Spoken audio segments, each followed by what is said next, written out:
Hello dear learners, PG is here and welcomes you in PG point. देखिए, भारत में शिक्षा के वर्तमान मुद्दे, इससे संबंधित प्रश्न हम लोग कर रहे होंगे जो कि आपके 400 प्लस क्वेश्चंस रहने वाले हैं। ठीक है, तो मैम इसकी थ्योरी एंड ऑल, हमने कहा आप थ्योरी के लिए चेक करिए चैनल पे, आपको इसी सब्जेक्ट के नाम से थ्योरी की सारी क्लासेस मिल जाएंगी। उसके अलावा जो इजी नोट्स के आपके एमसीक्यूज हैं आपको वो सारे मिल जाएंगे, और अब जो हम ये कलेक्शन करवाने जा रहे हैं आपको ये भी मिल जाएगा।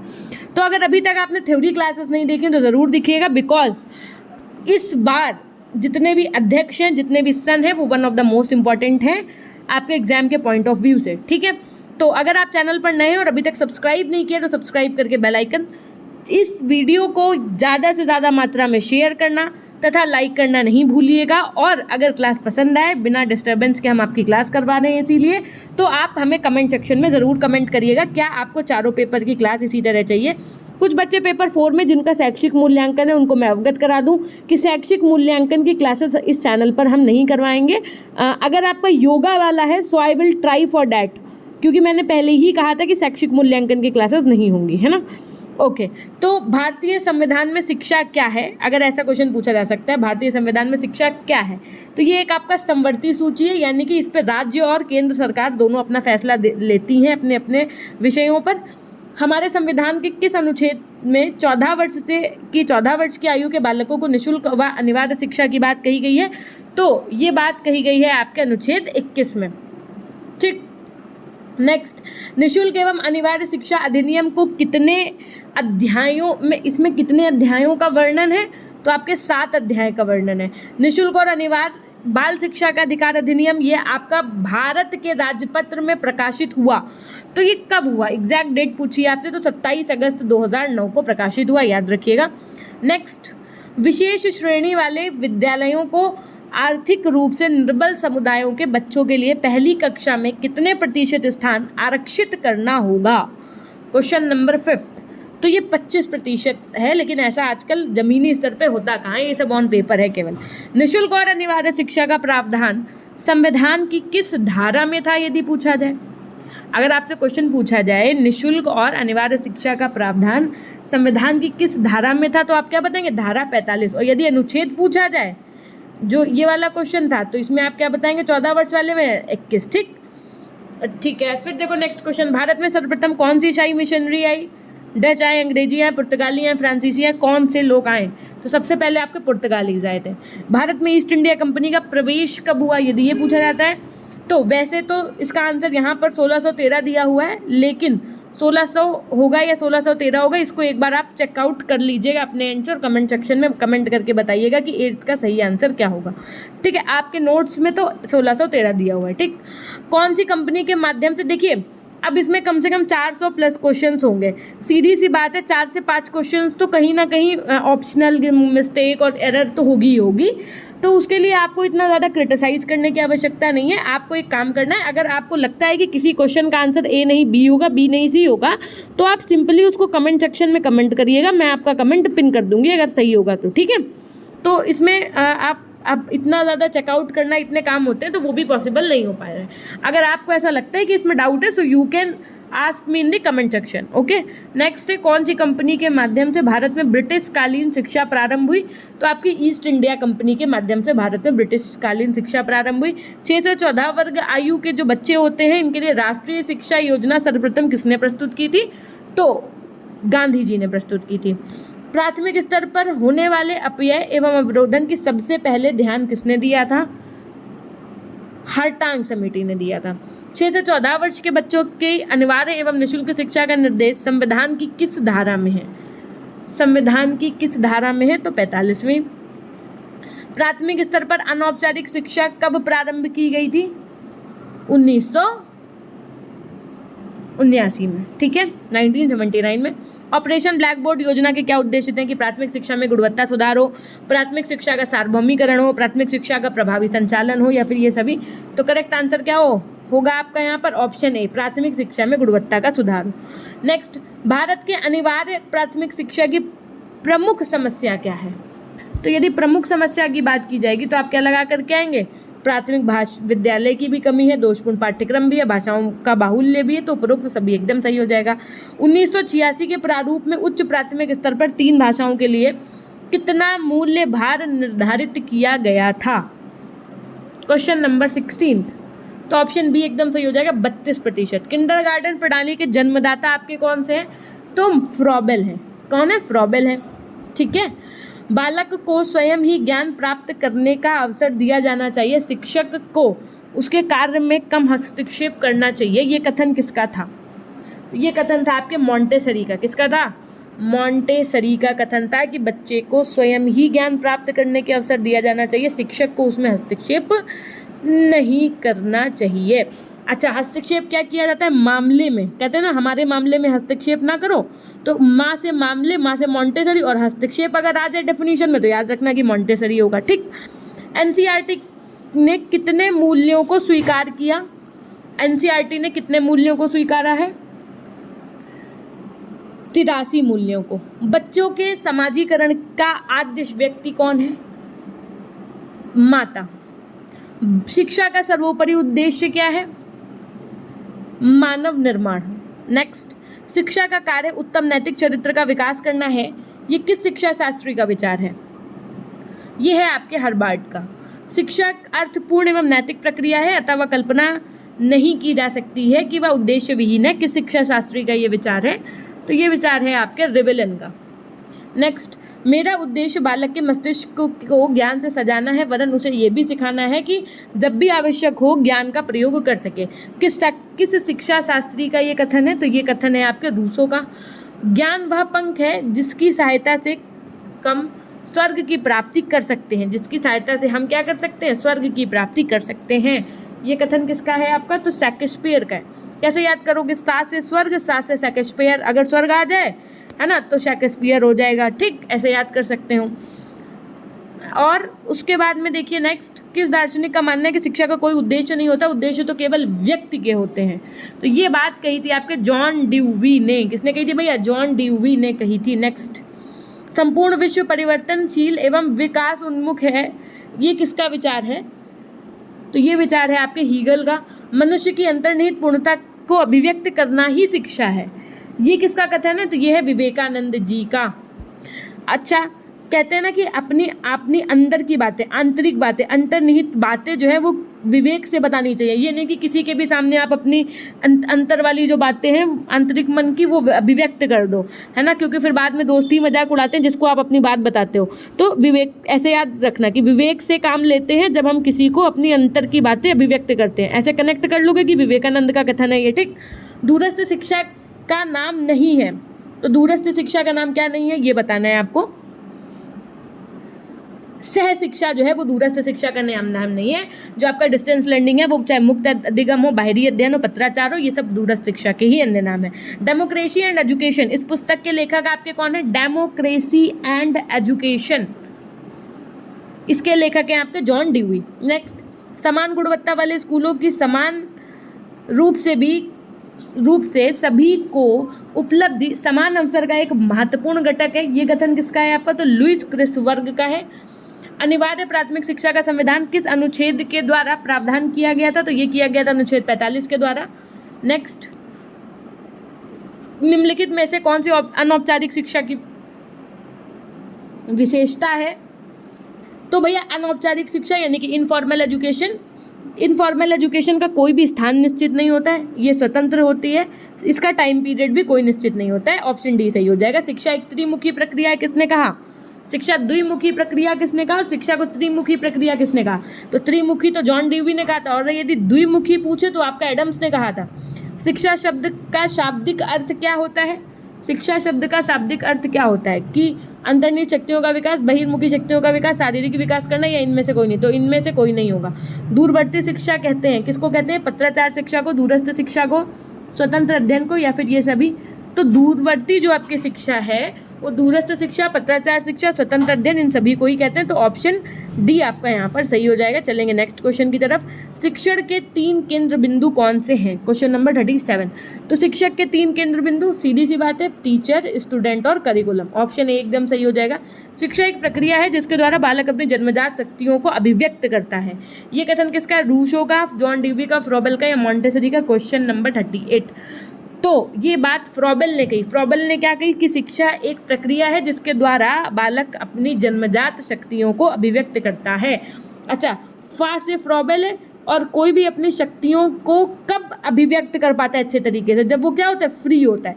भाई फ्री टाइम में ही तो आप जब एडिटिंग करोगे तो बहुत अच्छी हो जाएगी, ऐसे कि याद कर सकते हैं, ठीक है। तो फ्री टाइम में जन्मजात शक्तियों का अभिव्यक्त कर पाता है आदमी, ठीक। मारिया मॉन्टेसरी भारत आई, कब आई? मारिया मॉन्टेसरी भारत कब आई? तो 1939 में आई थी, ठीक।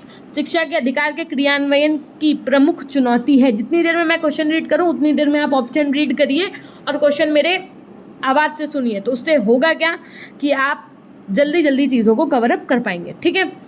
तो शिक्षा के अधिकार के क्रियान्वयन की प्रमुख चुनौती क्या है? Question number 40। तो प्रशिक्षित शिक्षकों का अभाव, दोषपूर्ण पाठ्यक्रम, शासकीय उदासीनता और ये सभी। तो करेक्ट आंसर आपका क्या हो जाएगा? ये सभी। आपको जान करके बहुत खुशी होगी कि आप 10 मिनट में 40 क्वेश्चन कर चुके हैं, सुपर फास्ट तरीके से एकदम आप अपनी स्टडी को कर पा रहे हैं। कंप्लीट रिवीजन एक तरीके का आपका ये हो रहा है। अगर आपको लगता है कि आपका कोई सा भी टॉपिक वीक है, so you can go in the playlist and watch that class of that topic, okay. Ram Murti समिति 1990 क्यों गठित हुई आपकी? 41। तो ये हुई आपकी राष्ट्रीय शिक्षा नीति 1986 की जो समीक्षा हुई उसके हेतु, उसके तहत राम मूर्ति समिति 1990 गठित हुई। राधाकृष्ण आयोग की संस्तुतियां संबंधित थीं, किससे संबंधित थी? Question number 42। तो ये संबंधित थी आपकी उच्च शिक्षा से। वुड का आज्ञा पत्र प्रकाशित हुआ। वुड का आज्ञा पत्र आपका कब प्रकाशित हुआ? 19 जुलाई 1854 को, ठीक। डेट याद रखिएगा, वुड से क्वेश्चन पूछा जाएगा, वुड डिस्पैच से 110%। निस्पंदन सिद्धांत किसने दिया था? तो निस्पंदन सिद्धांत, निस्पंदन होगा वैसे तो, इसको दिया था लॉर्ड मैकाले ने आपके। मैकाले ने अपने प्रतिवेदन प्रस्तुत किया था। मैकाले बहुत निगेटिव आदमी थे। इन्होंने क्या कहा था, याद है आपको? अपने साहित्य की तुलना इन्होंने अपने यहाँ के किस चीज़ से की थी? अगर आपने पढ़ा है मैकाले का विवरण पत्र तो आपको पता होगा। मैकाले ने अपना प्रतिवेदन प्रस्तुत किया था सन 1835 में। प्रारंभिक शिक्षा प्रारंभ होती है। तो प्रारंभिक शिक्षा आपकी किस अवस्था से प्रारंभ होती है? बाल्यावस्था से, ठीक है। नेक्स्ट क्वेश्चन की तरफ चलेंगे। शिक्षा स्वस्थ शरीर में स्वस्थ मस्तिष्क का निर्माण करती है, ये किसने कहा है आपका? Question number 47। तो ये बात कही है आपके अरस्तू ने। कैसे याद रखेंगे? मस्तिष्क और अरस्तूता से ये भी फनिश हो रहा है, ये भी ऐसे याद कर सकते हैं। शिक्षा का प्रमुख उद्देश्य क्या है? तो शिक्षा का प्रमुख उद्देश्य है सर्वांगीण विकास, ठीक। क्योंकि शारीरिक, मानसिक, संवैगिक ये सारे विकास सर्वांगीण विकास में आ जाएंगे आपके। बालक का मस्तिष्क कोरी प्लेट की तरह है, ये कथन किसका है? ये कथन रूसो का, नन का, एडम्स का या अरस्तू का? Question number 49। तो ये कथन है आपके रूसो का। किंडरगार्टन प्रणाली के जन्मदाता आपके कौन है? Question number 50। तो किंडरगार्टन प्रणाली के जन्मदाता आपके फ्रॉबेल हैं। पांडिचेरी में किस महान शिक्षा शास्त्री ने आश्रम की स्थापना की थी? श्री अरविंद घोष जी ने पांडिचेरी में शिक्षा शास्त्री ने आश्रम की स्थापना की थी। विश्वविद्यालय अनुदान आयोग की स्थापना आपके कब हुई? क्वेश्चन नंबर 52 देखिए। तो 1953 में हुई आपके, ठीक है। माध्यमिक शिक्षा आयोग के अध्यक्ष कौन थे आपके? माध्यमिक शिक्षा आयोग को, तो सीधी सी बात है, ये थे आपके डॉक्टर LS मुदालियर। इनका पूरा नाम आप कमेंट सेक्शन में बताइएगा। जिला शिक्षा एवं प्रशिक्षण परिषद की स्थापना कब हुई थी आपकी? Question number 54। 1987 में आपके जिला शिक्षा एवं प्रशिक्षण परिषद की स्थापना हुई थी। इंदिरा गांधी राष्ट्रीय मुक्त विश्वविद्यालय की स्थापना इग्नू की कब हुई आपकी? तो जो आपकी इग्नू, ये आपकी 1986 में इग्नू आया, और जिला शिक्षा एवं प्रशिक्षण परिषद जिसको आप डाइट कहते हैं वो आपको 1987 में आया। किस शिक्षा प्रणाली में महिलाओं की शिक्षा को पुरुषों की तुलना में कम अहमियत दी गई? बौद्धिक शिक्षा, वैदिक शिक्षा, ब्रिटिश शिक्षा, तो सभी में, ठीक है। बुनियादी शिक्षा का प्रत्यय दिया गया, किसने दिया? ये दिया आपके महात्मा गांधी जी के द्वारा। नेक्स्ट, मुक्त विश्वविद्यालय की स्थापना की संस्तुति की गई, किसके द्वारा की गई? NPE 1986 national education policy NEP होगा ये, ठीक है। NEP 1986 के द्वारा मुक्त विद्यालय की स्थापना की संस्तुति की गई। संविधान की समवर्ती सूची में शिक्षा को स्थान मिला, ऑप्शन डी 1976 एकदम सही हो जाएगा आपका। DPEP का पूर्ण रूप क्या है? DPEP का फुल फॉर्म पूछा गया है आपसे, जिला प्राथमिक शिक्षा कार्यक्रम। डिस्ट्रिक्ट, अब वो आप इंग्लिश में आप कमेंट सेक्शन में कमेंट करिएगा, ठीक है। डिस्ट्रिक्ट प्राइमरी एजुकेशन प्रोग्राम करके होगा ये। राष्ट्रीय शिक्षा नीति 1986 में संशोधन किस सन में किया गया? इसके बाद वाला वर्क प्लान हमने आपको पढ़ाया था, होप्स होगी आपको याद होगा, 1992 में, ठीक है। कोठारी कमीशन ने शिक्षा व्यवस्था को कितने स्तर में बांटा था? कोठारी कमीशन ने, तो इन्होंने बांटा था आपके 6 स्तरों में। बहुउद्देशीय विद्यालय किसके द्वारा प्रस्तुत किए गए थे? बहुउद्देशीय विद्यालय आपके मुदालियर आयोग के द्वारा प्रस्तुत किए गए थे। NCERT कब एक स्वायत्त शासी संस्था के रूप में स्थापित हुई? तो NCERT आपकी 1961 में ये एक स्वायत्त शासी संस्था के रूप में स्थापित हुई। राष्ट्रीय शैक्षिक अनुसंधान एवं प्रशिक्षण परिषद की स्थापना कब हुई? ये हुई थी आपकी 1961 में। राष्ट्रीय एकता कमेटी की अध्यक्षता किसने की थी? तो राष्ट्रीय एकता कमेटी की अध्यक्षता आपकी डॉक्टर संपूर्णानंद जी ने की थी। क्वेश्चन नंबर 67 है, NCTE एक्ट संसद में पास हुआ था, कब हुआ था? तो 1993 में हुआ था। नेक्स्ट, भारत में दूरस्थ शिक्षा का प्रयोग किया गया है किसके? तो दूरस्थ शिक्षा का प्रयोग जो आपका किया गया है वो किसके लिए किया गया? तो सभी उम्र के लोग इसमें पात्र हैं डिस्टेंस लर्निंग में पढ़ने के लिए। स्वतंत्रता पूर्व भारत में किसका नाम प्राथमिक शिक्षा के प्रचार प्रसार के लिए लिया जाता है? गोपाल कृष्ण गोखले। राष्ट्रीय अध्यापक शिक्षा परिषद का कार्य आरंभ का वर्ष कौन सा था? तो ये था आपका 1995। अब इससे पहले हम आगे के 30 क्वेश्चन कराएं, आपको बता दें कि मेरी इंस्टाग्राम आईडी जो है वो PG पॉइंट ऑफिशियल के नाम से है। अगर आपको कोई डाउट है, कोई आपको क्वेरी करनी है तो आप हमसे यहाँ पर मैसेज करके पूछ सकते हैं।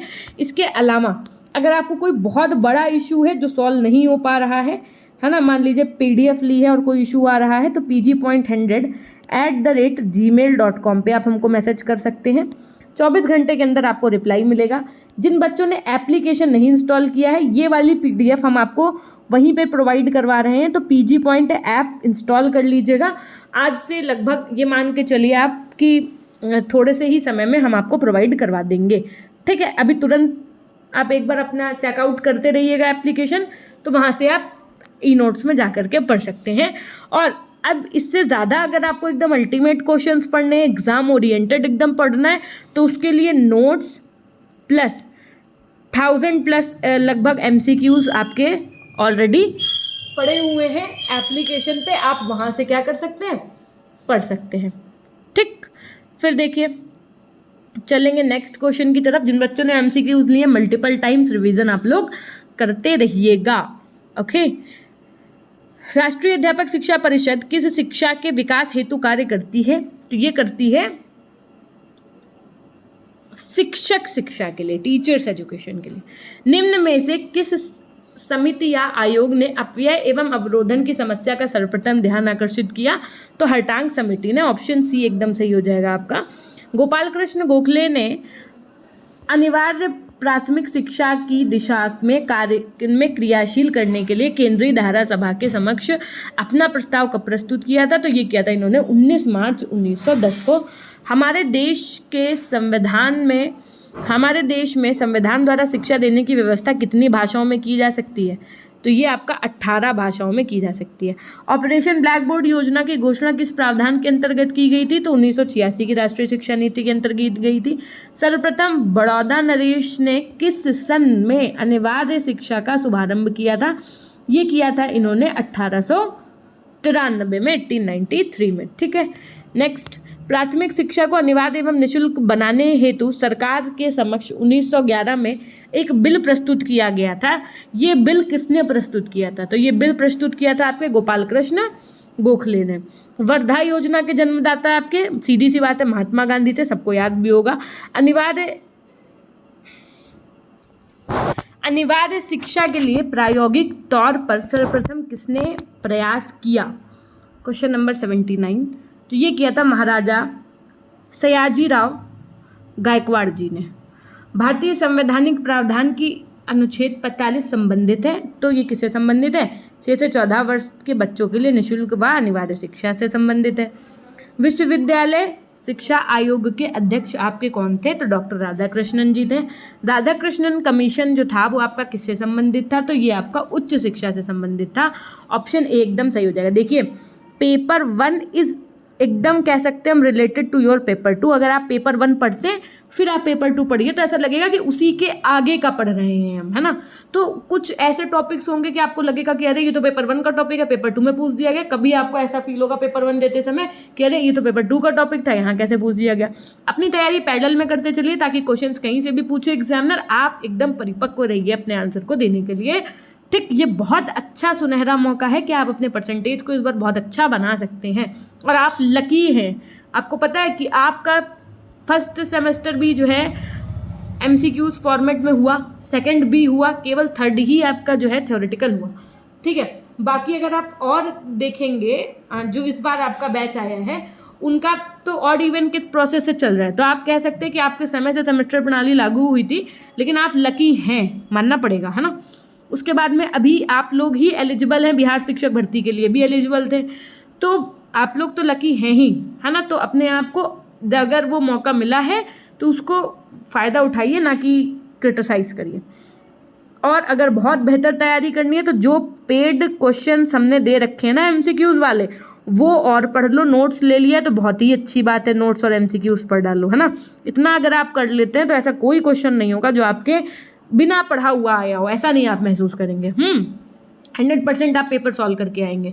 उत्तर प्रदेश सरकार का बेसिक शिक्षा निदेशालय कहाँ स्थित है? तो ये लखनऊ में स्थित है। राधाकृष्ण आयोग की नियुक्ति किस वर्ष में हुई थी?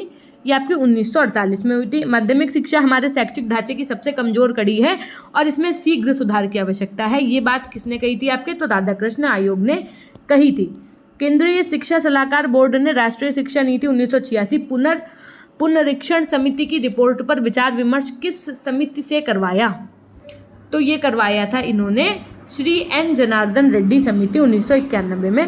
गति निर्धारक विद्यालयों की स्थापना का सुझाव किसने दिया? Question number 87। तो गति निर्धारक विद्यालयों की स्थापना का सुझाव राष्ट्रीय शिक्षा नीति 1986 में दिया गया था। राष्ट्रीय शिक्षा नीति में जनार्दन रेड्डी समिति ने कब सुधार प्रस्तुत किए थे? ये इन्होंने 1992 में किए थे। नई शिक्षा नीति 1986 की निम्न में से किस संस्तुति को क्रियान्वित नहीं किया जा सका? नहीं जुड़ा हुआ है तो भारतीय शिक्षा सेवा शुरू करना, ये नहीं किया जा सकता। आचार्य राममूर्ति समिति ने निम्न में से किसकी सिफारिश नहीं की थी? पत्राचार द्वारा अध्यापक शिक्षा की सिफारिश नहीं की थी। 1964 में गठित शिक्षा आयोग के अध्यक्ष कौन थे आपके? तो ये थे दौलत सिंह कोठारी। नेक्स्ट, विश्वविद्यालय शिक्षा आयोग का गठन हुआ था 4 नवंबर 1948 को। विश्वविद्यालय शिक्षा आयोग के अध्यक्ष थे आपके कौन थे? Doctor S Radhakrishnan. नेक्स्ट, माध्यमिक शिक्षा आयोग के अध्यक्ष थे कौन थे आपके? तो ये वाले क्वेश्चंस जो अभी हमने आपको कराए ये बहुत इंपॉर्टेंट है, याद रखिएगा। विश्वविद्यालय शिक्षा आयोग के अध्यक्ष कौन थे? तो ये आपके कौन थे? Doctor S Radhakrishnan. और विश्वविद्यालय शिक्षा आयोग का गठन आपका कब हुआ था? क्वेश्चन नंबर 92, 4 नवंबर 1948 को। तो ये थोड़ा सा आप स्मरण में रखिएगा। माध्यमिक शिक्षा आयोग के अध्यक्ष कौन थे?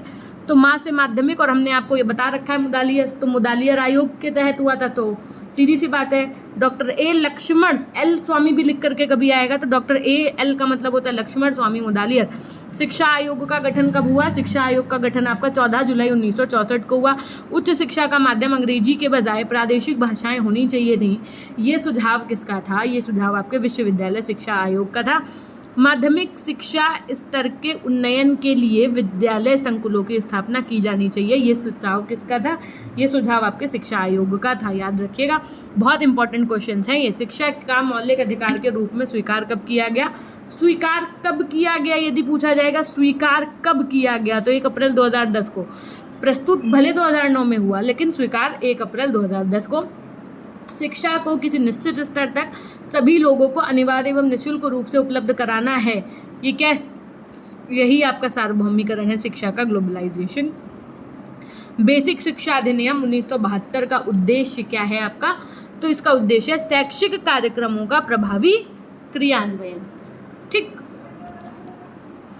तो यहाँ 101 प्राथमिक विद्यालयों में न्यूनतम आवश्यक सुविधाएं सुलभ कराने की योजना है।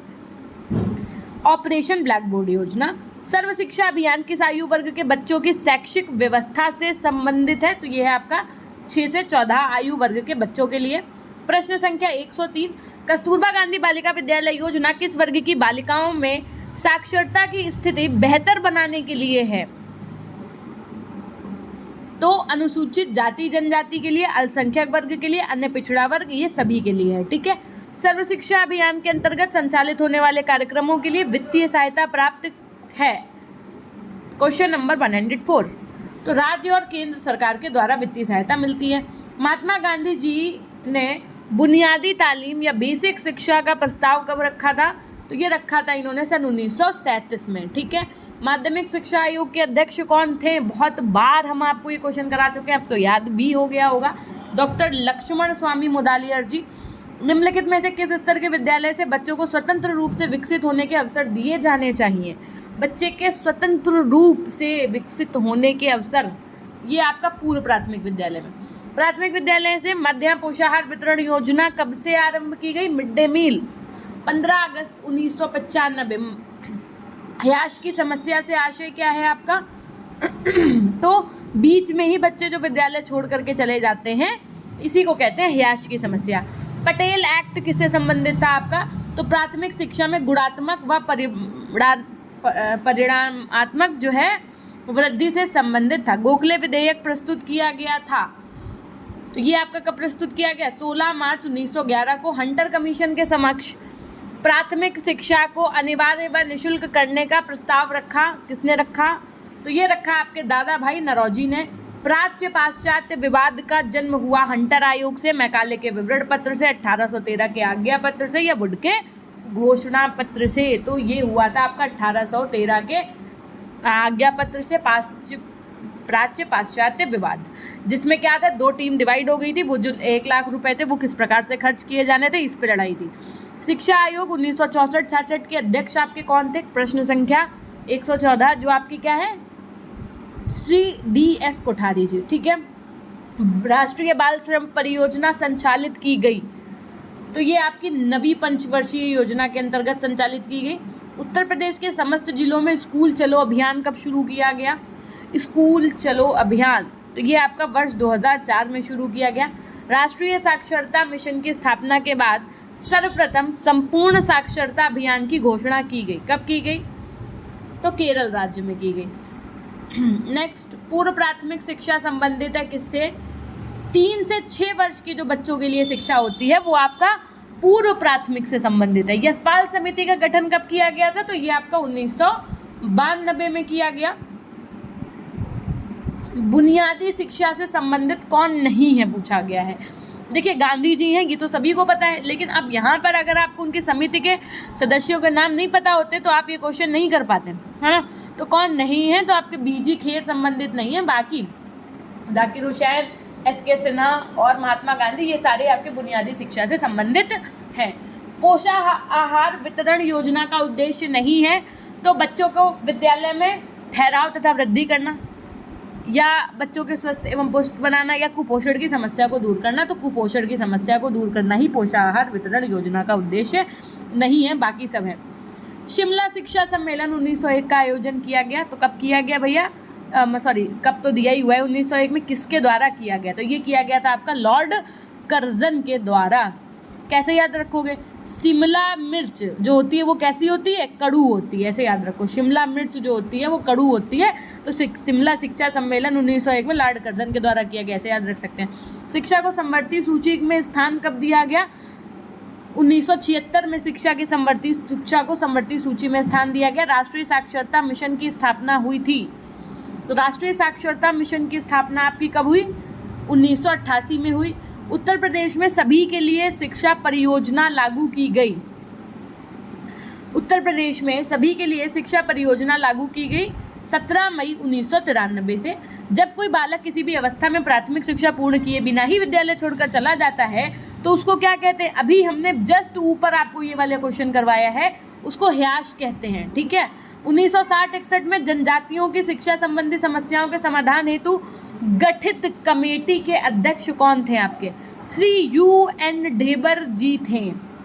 उत्तर प्रदेश में जिला प्राथमिक शिक्षा का कार्यक्रम प्रारंभ की गई थी, तो ये आपका 1997-98 में हुआ। शिक्षा में अपव्यय तथा अवरोधन पर अपना सुझाव दिया था, किसने दिया था? शिक्षा में अपव्यय तथा अवरोधन का अपना सुझाव दिया था हर्टांग समिति ने। नेक्स्ट क्वेश्चन, राष्ट्रीय शैक्षिक अनुसंधान एवं प्रशिक्षण परिषद का मुख्यालय आपका कहाँ पर स्थित है? तो ये आपका नई दिल्ली में स्थित है। बेसिक शिक्षा अधिनियम आपका पारित हुआ 1972 में। बच्चों के लिए निःशुल्क एवं अनिवार्य शिक्षा का प्रावधान धारा 45 से संबंधित है ये। ठीक है, ऑप्शन सी राइट हो जाएगा। निम्नलिखित में से कौन सी योजना का शुभारंभ 15 अगस्त 1995 से किया गया था? 15 अगस्त 1995, तो ये हो जाएगा आपका पोषण आहार वितरण योजना का शुभारंभ किया गया था। भारतीय शिक्षा को महाअधिकार पत्र कहा जाता है।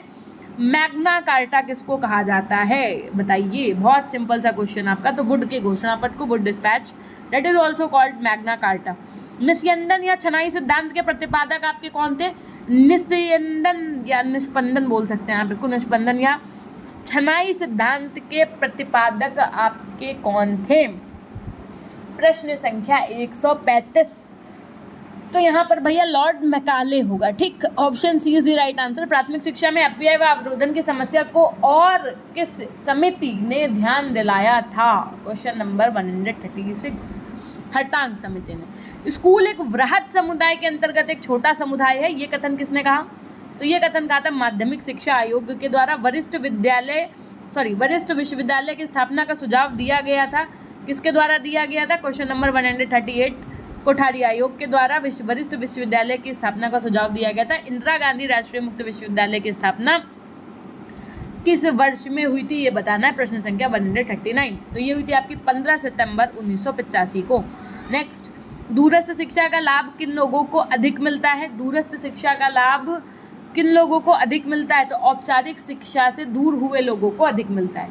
राष्ट्रीय शिक्षा नीति 1986 में संशोधन किस सन में किया गया? तो 1992 में किया गया। बहुत इंपॉर्टेंट क्वेश्चन, ये हमने आपको पूरा चैप्टर ही पढ़ाया है, अब इससे ज़्यादा मैं क्या ही बताऊं। अगर आप लोगों ने पेपर 2 की क्लासेस देखी नहीं है ना, तो आप मत देखो हम कह रहे हैं, लेकिन एक बार प्लेलिस्ट जरूर विजिट कर लो। उससे ये होगा कि आपको थंबनेल पे टॉपिक दिख जाएगा। मान लो टॉपिक दिख गया राष्ट्रीय शिक्षा नीति 1986 NEP 1986, अब आपको लगता है कि नहीं मुझे ये पढ़ना चाहिए, तो मात्र 10 मिनट का टॉपिक है, कवर कर डालो। उससे क्या होगा? उससे आपका ही बेनिफिट होगा, मेरा नहीं। हमने तो पढ़ा ही दिया है, मेरा काम था पढ़ाना, मैंने तो पढ़ा ही दिया है। लेकिन अगर अब आपको अच्छा स्कोर करना है, so you must read all that points which is related to that topic, है ना। तो NCTE किस प्रकार की शिक्षा के सुधार से संबंधित है? आपका NCTE बोलते हैं ना, NCTE की गाइडलाइंस के अनुसार ये बात हुई। तो ये आपका शिक्षा टीचर्स एजुकेशन से रिलेटेड है। राष्ट्रीय एकता समिति के अध्यक्ष आपके कौन थे? तो डॉक्टर संपूर्णानंद थे। भारत भाषा समस्या के समाधान हेतु सर्वप्रथम त्रिभाषा सूत्र किसने दिया? त्रिभाषा सूत्र से याद रखिएगा, ये आपका रिलेटेड है केंद्रीय शिक्षा सलाहकार परिषद से। विश्वविद्यालय शिक्षा आयोग के अध्यक्ष आपके कौन थे? तो डॉक्टर S राधाकृष्णन जी थे। निम्न में से सेवाकालीन शिक्षक प्रशिक्षण है, तो सेवाकालीन शिक्षक प्रशिक्षण आपका ग्रीष्मकालीन प्रशिक्षण। NCERT की स्थापना कब हुई? ऑप्शन ए एकदम सही हो जाएगा, 1961 में हुई। मुदालियर आयोग की संस्तुतियाँ किससे संबंधित थी आपकी? तो मुदालियर आयोग ही पूरा का पूरा आपका माध्यमिक शिक्षा से संबंधित था, तो उसकी संस्तुतियाँ भी उसी से संबंधित होंगी। भारत में प्रथम खुला विश्वविद्यालय स्थापित हुआ कहाँ? तो आपका हैदराबाद में हुआ। नेक्स्ट, इनमें से कौन सा सरकारी अभिकरण है आपका? सरकारी अभिकरण की अगर बात की जाएगी तो आप क्या लगा करके आएंगे? NCERT जो है वो आपका सरकारी अभिकरण है। यहाँ से आपने अपने 50 क्वेश्चंस कंप्लीट कर लिए हैं। जैसा कि अब आप स्क्रीन पे देख पा रहे हैं, अगले 50 क्वेश्चन मैं इसको बताने के बाद में करवाऊंगी आपको। ये पेपर 1 के चैप्टर्स के नेम हैं। पेपर 1 के चैप्टर्स के 1 लीनियर नोट्स भी अवेलेबल हैं। हर एक यूनिट के अंदर जितने भी चैप्टर्स हैं, चैप्टर वाइज आपको 1 लीनियर नोट्स मिलेंगे। ऐसा पेपर 1 में हमने नोट्स बनाया है। ठीक, तो आप यहाँ से देख सकते हैं। उसके बाद में कितने MCQs, 1300 से ज़्यादा MCQs, एग्ज़ाम ओरिएंटेड MCQs आपको मिलेंगे। अगर आपको ये लेना है तो इसके लिए आप PG पॉइंट ऐप इंस्टॉल करिए। वहाँ पर आप जैसे ही ऐप इंस्टॉल करेंगे वहाँ पर आपको एक मिलेगा कोर्स और एक मिलेगा ई नोट्स। अगर आपको केवल MCQs पढ़ना है तो आप ई नोट्स पे जाइए, ई नोट्स के, और उसमें बाद में कोर्स में आपको अगर वन लीनियर नोट्स के साथ में MCQs पढ़ना है तो आप कोर्सेज में जाइए। मान लीजिए कि आपने कहा कि नहीं मैम हमें सिर्फ और सिर्फ MCQs पढ़ना है, तो आपने ई नोट्स पे क्लिक किया, आपको यहाँ पे पेट के बगल में सी ऑल का ऑप्शन दिखेगा, आप सी ऑल पे क्लिक करिएगा। सी ऑल पे क्लिक करने के बाद में आपको देखिए यहाँ पर सारी चीज़ें मिल जाएंगी। पेपर 3 के 650 MCQs मिल जाएंगे, पेपर 1 के 1000+ MCQs, 1000 इवन ये 1300 से ज़्यादा MCQs हैं। पेपर 2 जो आप पढ़ रहे हैं इसके 800 से ज़्यादा लगभग आपको क्वेश्चंस मिलेंगे।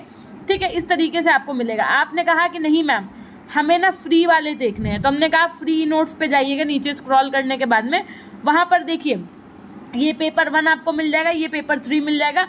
बहुत जल्द यहाँ पर आपको पेपर 2 एंड ऑल सारे देखने को मिल जाएंगे।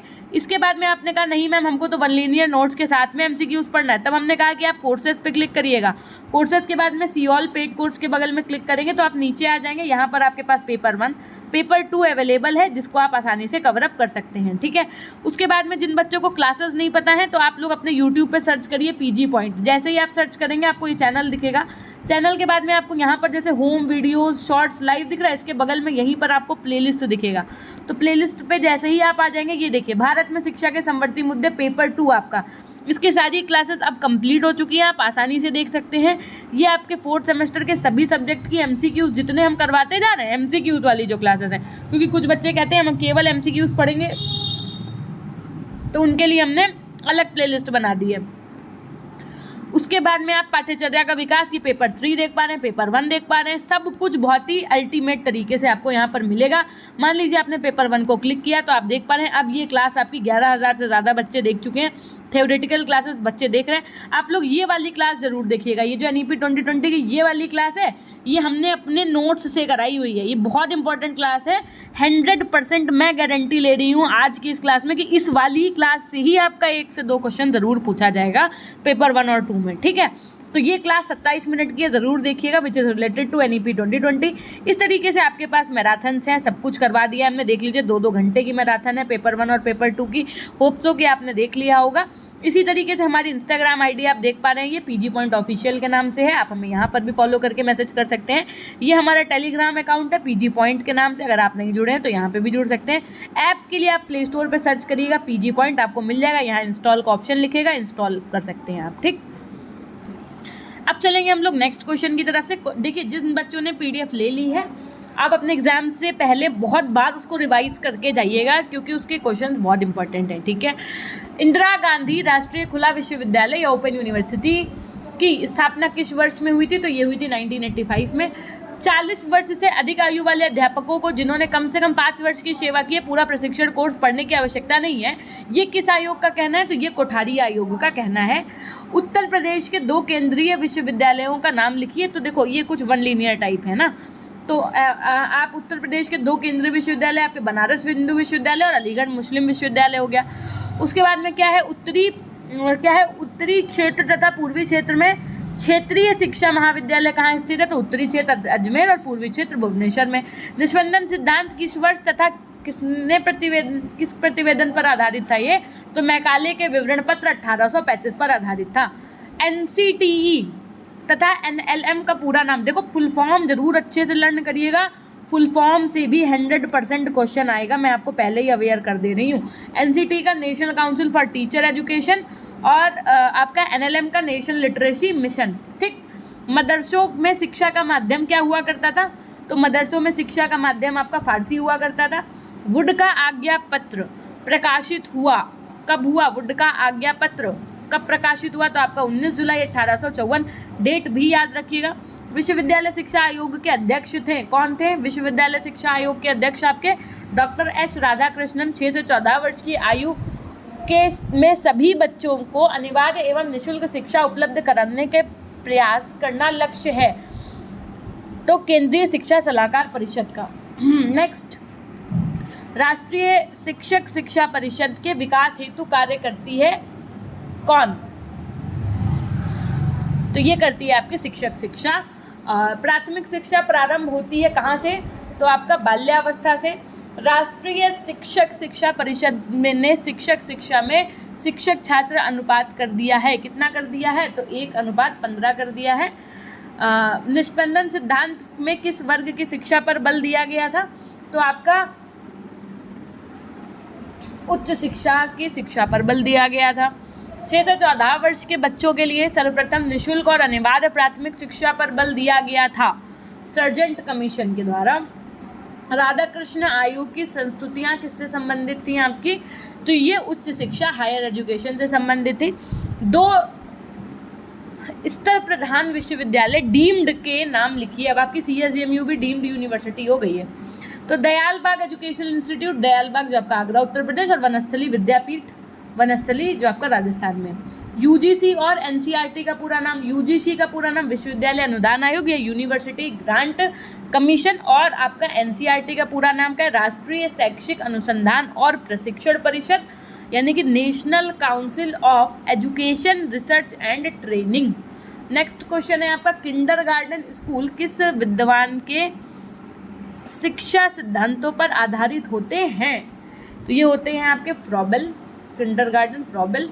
और उसके बाद में प्राथमिक शिक्षा के क्षेत्र में किस समिति ने अपव्यय व अवरोधन की समस्या की तरफ ध्यान दिया, तो अपव्यय व देखो जहाँ पर अपव्यय और अवरोधन की बात की जाए तो समझ जाना कि वहाँ क्या है, हरटांग समिति से ही संबंधित प्रश्न पूछा जा रहा है, ठीक। फिर देखो 171 नंबर प्रश्न की तरफ चलेंगे।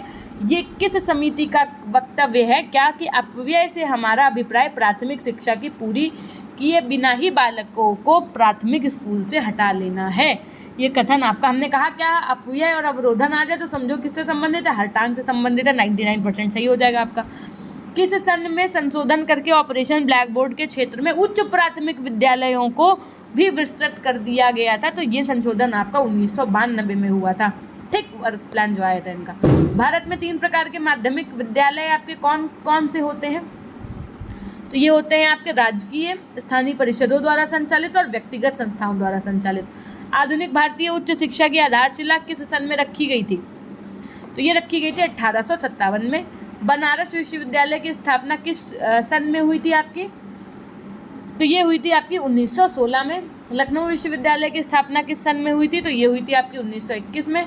आगरा विश्वविद्यालय की स्थापना किस सन में हुई थी, तो ये हुई थी आपकी 1927 में। याद रखिएगा, ये बनारस वाला है 1916, लखनऊ वाला आपका है लखनऊ यूनिवर्सिटी, सोचिए कि 1921 से चली आ रही है और आज आप 2023 में हैं, कितनी पुरानी यूनिवर्सिटीज़ हैं। आगरा यूनिवर्सिटी आपकी 1927, ठीक है, तो कितना अल्टीमेट है। भारतीय विश्वविद्यालय को उनके संगठन के आधार पर कितने भागों में बांटा गया,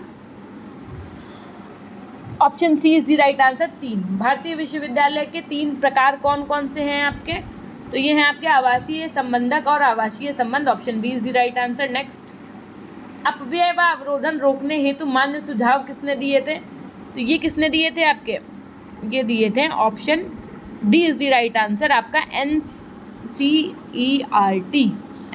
ने दिए थे। क्वेश्चन नंबर 181 क्या, प्राथमिक शिक्षा का दोष कौन सा है, तो प्राथमिक शिक्षा के दोष की अगर बात की जाए तो पाठ्य पुस्तकों का अभाव, नीरस पाठ्यक्रम, प्रशिक्षित अध्यापक का अभाव, तो ये सभी आपका सही हो जाएगा। अपव्यय का कौन सा कारण है, तो अपव्यय का कारण ये है कि शिक्षण विधियों का उचित प्रयोग न करना, विश्वविद्यालय भवन का अभाव, शिक्षण सामग्री का अभाव, ये सभी सही हो जाएगा। शिक्षा में अवरोधन का क्या मतलब होता है भाई, अपव्यय अवरोधन आपने हटांग समिति जाना। अब अवरोधन का मतलब क्या होता है ये भी तो पता होना चाहिए ना। तो अवरोधन का मतलब होता है बालक को एक कक्षा में 1 वर्ष से अधिक रखना, जैसे फेल हो जाते हैं ना तो इस वजह से, याद है, ठीक है। नेक्स्ट देखिए, नेक्स्ट क्वेश्चन क्या कह रहा है कि प्राथमिक शिक्षा का संबंध किसी एक जाति या धर्म से नहीं बल्कि देश की संपूर्ण जनता के साथ है। ये कथन किसका है, ये कथन है आपका KG सैयदेन का। प्राथमिक शिक्षक को प्राथमिक शिक्षा नाम देने के पीछे क्या कारण था, कि ये कारण क्या था आपका, तो ये शिक्षा खर्चीली कम थी, इस शिक्षा का आधार हस्तशिल्प है, बालक ही आरंभिक आवश्यकताओं की पूर्ति करता है, तो ये उपर्युक्त सभी हो जाएगा। प्रारंभिक शिक्षा का कौन सा उद्देश्य है, प्रारंभिक शिक्षा का उद्देश्य आपका क्या है, तो भैया आत्मनिर्भर बनाना, सर्वांगीण विकास करना, व्यवसायिक क्षमता बढ़ाना, ये सभी। माध्यमिक शिक्षा आयोग के अनुसार उच्चतर माध्यमिक शिक्षा का समय कितना रखा गया था? तो ये आपका कितना रखा गया था? 4 वर्ष रखा गया था। ओके, नेक्स्ट क्वेश्चन की तरफ चलेंगे। माध्यमिक शिक्षा के अंतर्गत कौन सी शिक्षा संस्थान आता है? इसके अंतर्गत आपके क्राफ्ट पॉलिटेक्निक और बीटीसी ये दोनों आते हैं। नहीं, बीटीसी नहीं आता है। क्राफ्ट पॉलिटेक्निक और इंटर कॉलेज ये दोनों आते हैं, ए और सी। बी नहीं आता है भाई। बहुउद्देशीय माध्यमिक विद्यालयों की स्थापना का सुझाव किसने दिया था? Question number 190। तो ये आपका दिया था मुदालियर आयोग ने। वर्तमान में हाई स्कूल में सभी विषय अनिवार्य कर दिए गए हैं, ये किस नीति के अंतर्गत किया गया था? तो ये किया गया था आपका नई शिक्षा नीति के अंतर्गत। विश्वविद्यालय का दायित्व मानवता, सहनशीलता, तर्क, विचारों के विकास तथा सत्य की खोज करना है। Option C is the right answer. Nehru ji का एक कथन था। किस आयोग की सिफारिश पर विश्वविद्यालय अनुदान आयोग यानी कि यूनिवर्सिटी ग्रांट कमीशन यूजीसी की स्थापना हुई? 193। Option D is the right answer. विश्वविद्यालय शिक्षा आयोग 1948-49 के तहत एनसीईआरटी की स्थापना का उद्देश्य क्या था? एनसीईआरटी की स्थापना का उद्देश्य था स्कूल शिक्षा की गुणवत्ता में सुधार लाने के लिए राष्ट्रीय स्तर पर प्रयास करना। भारत के 5 क्षेत्रीय शिक्षा संस्थान RIES कौन से हैं? तो ये हैं आपके अजमेर, भोपाल, भुवनेश्वर, मैसूर और कौन सा? Shillong. Option D is the right answer. NCERT के कितने संगठक हैं? तो आपके 8 संगठक हैं। नेक्स्ट, प्रशिक्षित व योग्य अध्यापकों की सहायता के बिना कोई भी शिक्षा व्यवस्था उन्नति नहीं कर सकती है। ये किसका कथन था? ये था आपके पूर्व शिक्षा मंत्री NC झांगला जी का। स्वतंत्रता प्राप्ति से पूर्व भारत में अध्यापक प्रशिक्षण की कितनी संस्थाएं प्रचलित थी? मतलब जब हम लोगों को आज़ादी नहीं मिली थी उससे पहले, तो मात्र 3। ठीक।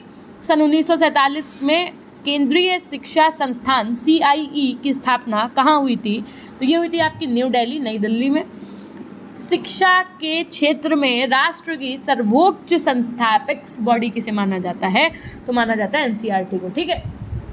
दूरस्थ शिक्षा शब्द किस शिक्षा से विकसित हुआ है?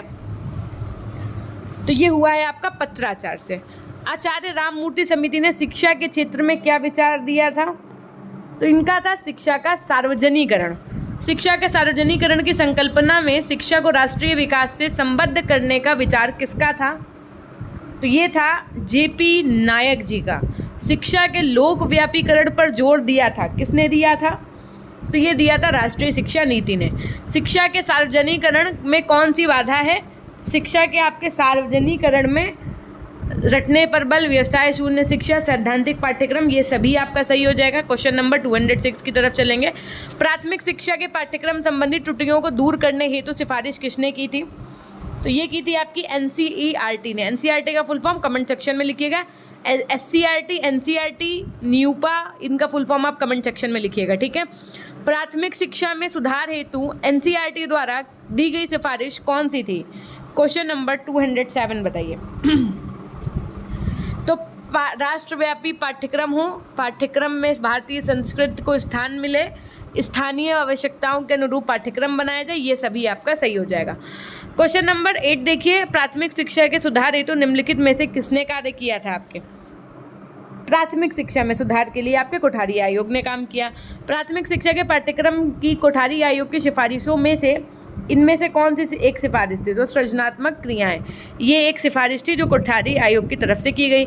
ग्रामीण बच्चों के लिए मध्याह्न भोजन योजना कब से प्रारंभ की गई थी?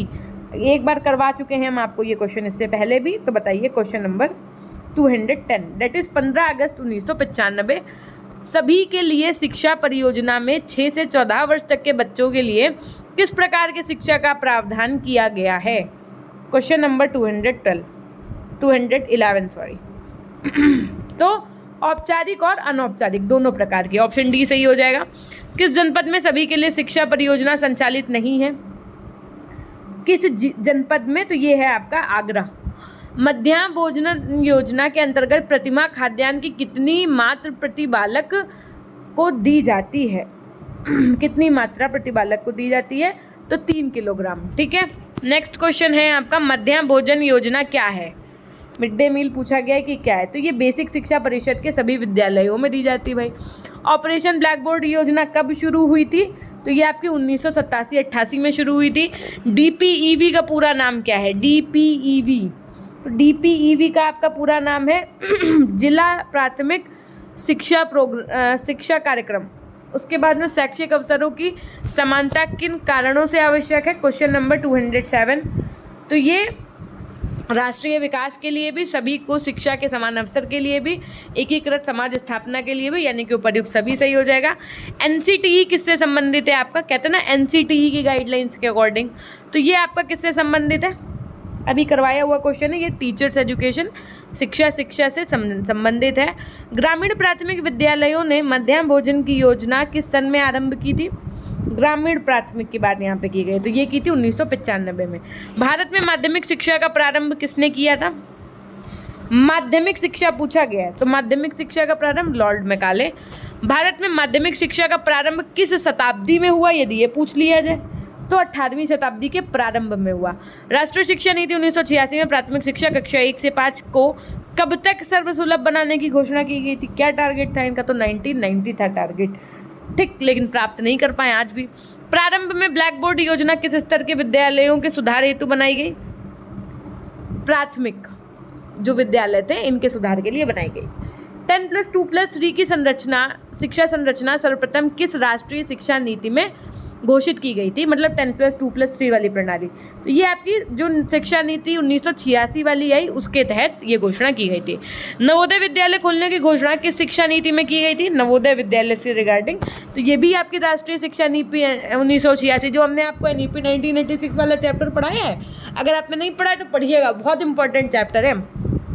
नवोदय विद्यालयों में ग्रामीण क्षेत्रों के बच्चों के लिए कितने प्रतिशत आरक्षण है? तो ये आपका 75% आरक्षण है। पश्चिम देशों में पूर्व प्राथमिक शिक्षा का श्री गणेश किसने किया? तो फ्रॉबेल ने किया था। किसने किया था? फ्रॉबेल ने किया, तो ऑप्शन सी सही हो जाएगा। भारत में पूर्व प्राथमिक शिक्षा की शुरुआत किसने की? Question number 228। तो भारत में पूर्व प्राथमिक शिक्षा की शुरुआत ईसाई मिशनरियों ने की थी। प्रारंभिक शिक्षा का संबंध किससे है? क्या आशय है इसका? तो इसका आशय है कक्षा 5 तक की शिक्षा व्यवस्था। सर्वप्रथम अनिवार्य प्राथमिक शिक्षा का बिल किसने सरकार के समक्ष प्रस्तुत किया? तो अनिवार्य शिक्षा का जो बिल था ये सरकार के समक्ष गोपाल कृष्ण गोखले जी ने प्रस्तुत किया। ऑप्शन डी सही हो जाएगा।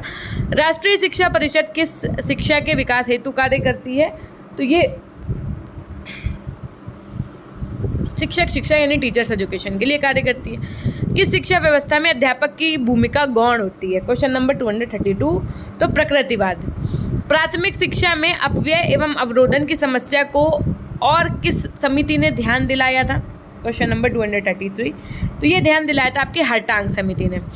जिला शिक्षा और प्रशिक्षण संस्थानों की स्थापना की सिफारिश की थी। किसने की थी? तो ये सिफारिश की थी आपके शिक्षा आयोग 1964 में हुई। पराविद्या किससे संबंधित है आपका? तो पराविद्या आपकी आध्यात्मिक ज्ञान से संबंधित है। स्वतंत्रता पूर्व भारत में किसका नाम प्राथमिक शिक्षा के प्रचार प्रसार के लिए लिया जाता था? तो ऑप्शन सी एकदम सही हो जाएगा। स्वतंत्रता से पहले भारत में गोपाल कृष्ण गोखले जी का नाम प्राथमिक शिक्षा के प्रचार प्रसार के लिए लिया जाता था। कलकत्ता, मुंबई और मद्रास विश्वविद्यालयों की स्थापना हुई भारतीय शिक्षा आयोग वुड्स के घोषणा पत्र के बाद, या भारतीय विश्वविद्यालय अधिनियम 1904 के तहत, या सडलर आयोग के द्वारा? Question number 237। तो ये आपके वुड के घोषणा पत्र के तहत हुई। ठीक। भारत में तकनीकी एवं व्यावसायिक शिक्षा प्रणाली की धुरी कौन सी है आपकी? अगर तकनीकी और व्यावसायिक शिक्षा प्रणाली की बात की जा रही है तो ये आपका AICTE। राष्ट्रीय अध्यापक शिक्षा परिषद के कार्य आरंभ का वर्ष क्या है आपका? तो 1993। विश्वविद्यालय अनुदान आयोग की स्थापना कब की गई थी? तो ये की गई थी आपकी 1953 में। भारत में शिक्षा को समवर्ती सूची में कब लाया गया? Question number 241। तो ये लाया गया 1976 में। छात्रों में सभी प्रकार के लाभ को देखते हुए हम इस बात को महत्व देते हैं कि देश में माध्यमिक शिक्षा का स्वरूप एक सा होना चाहिए। ये कथन है किसका? तो ये कथन है कोठारी आयोग का। शिक्षा को समवर्ती सूची पर जिस संविधान संशोधन द्वारा लाया गया वो क्या है आपका? तो 42वां संविधान संशोधन। आचार्य नरेंद्र देव समिति द्वितीय की नियुक्ति कब हुई थी? तो ये हुई थी 1952 में। राष्ट्रीय शिक्षा नीति 1968 में किस शिक्षा संरचना को स्वीकार किया गया था? 1968 की बात की गई है, ध्यान रखिए।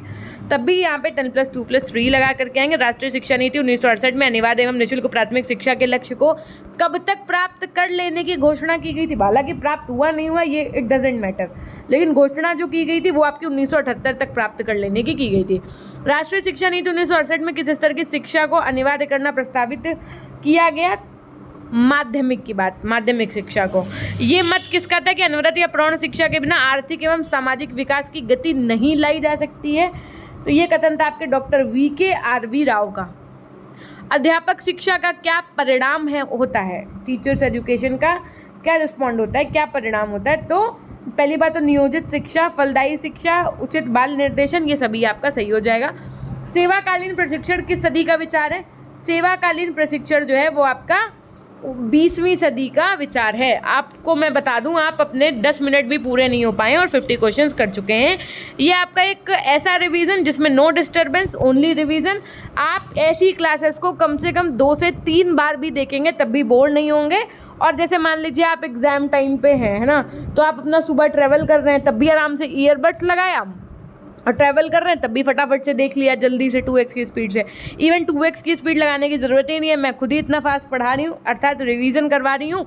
और बाकी तो हमने आपको कही रखा है कि सब कुछ प्रेजेंट था, अगर आप देख के जाएंगे तो कोई दिक्कत आएगी ही नहीं आपको, ठीक है। भारत में सेवाकालीन प्रशिक्षण किसका परिणाम था? तो सेवाकालीन प्रशिक्षण जो है वो आपका इंग्लैंड में 1944 में शिक्षा अधिनियम का क्या है, ये परिणाम था। ये मत किसका है कि अध्यापकों की निरंतर शिक्षा का अर्थ उनकी कमियों को दूर करने से अधिक है। तो ये कथन जो है अमेरिका के शिक्षक शिक्षा आयोग का था। भारत में अध्यापक प्रशिक्षण कार्यक्रम जो जैसे टीचर ट्रेनिंग कोर्सेज आप लोग कर रहे हैं ना, बीएड हो गया, डीएलएड हो गया, बीएलएड हो गया, तो ये इसकी प्रमुख अवस्था क्या है? Question number 253। तो इसकी प्रमुख अवस्था यही है कि विद्यार्थी अध्यापक प्रणाली, अध्यापक प्रशिक्षण, अध्यापक शिक्षा, ये सभी सही हो जाएगा। कौन सी बात राष्ट्रीय शिक्षा नीति 1986 के दस्तावेज में कही गई है? 254 नंबर प्रश्न। तो क्या कहा गया है कि आज शिक्षा स्थिर नहीं है, ये परिवर्तनशील है। ये बात कही गई थी राष्ट्रीय शिक्षा नीति 1986 के डॉक्यूमेंट में। अध्यापक का सेवाकालीन प्रशिक्षण किसके द्वारा होता है? तो अध्यापक का सेवाकालीन प्रशिक्षण प्रसार सेवा के द्वारा, परिभ्रमण के द्वारा, विद्यालय में प्रशिक्षण के द्वारा, इन सभी के द्वारा होता है। सेवाकालीन प्रशिक्षण में क्या सन्निहित होता है? सेवाकालीन प्रशिक्षण में रिफ्रेशर पाठ्यक्रम, सेमिनार आयोजन, अप्रशिक्षित अध्यापकों का प्रशिक्षण, ये सभी चीज़ें अनिवार्य होती हैं या सन्निहित होती हैं। प्रशिक्षण महाविद्यालयों में निम्नलिखित में से कौन सा विषय पढ़ाया जाता है? तो यहाँ पर क्या पढ़ाया जाता है? शिक्षण पद्धतियाँ, शिक्षा दर्शन एवं शिक्षा मनोविज्ञान, पाठशाला प्रबंध एवं स्वास्थ्य विज्ञान, ये सभी कुछ पढ़ाया जाता है। ये किसकी सिफारिश थी कि प्रत्येक ट्रेनिंग कॉलेज से एक उत्तम अभ्यासात्मक स्कूल संबद्ध किया जाएगा? तो ये किसकी सिफारिश थी भैया? हरतांग समिति की सिफारिश थी। एनसीटीई किस प्रकार की शिक्षा के सुधार से संबंधित है? तो एनसीटीई आपका शिक्षक शिक्षा यानी कि टीचर्स एजुकेशन से रिलेटेड है। माध्यमिक शिक्षा आयोग 1952-53 ने शिक्षा के उद्देश्य क्या बताए हैं? तो माध्यमिक शिक्षा आयोग 1952-53 ने शिक्षा के उद्देश्य 4 बताए। कितने बताए? 4 बताए हैं। एक, शिक्षित व्यक्ति होना चाहिए। कैसा? तो नैतिक चरित्र वाला होना चाहिए, ठीक। उसके बाद में छात्र के माध्यमिक स्तर पर गुण कैसा होना चाहिए? तो छात्रों के माध्यमिक स्तर पर गुण होना चाहिए सामाजिकता, सहानुभूति, अनुशासन, देश प्रेम व मानवता, इन सभी का। शिक्षा के माध्यमिक स्तर पर सामान्य उद्देश्य क्या हैं? प्रजातांत्रिक नागरिकता का विकास करना, व्यवसायिक कुशलता का विकास करना, व्यक्तित्व का विकास करना, तो ये सभी आपका होगा, बताइए।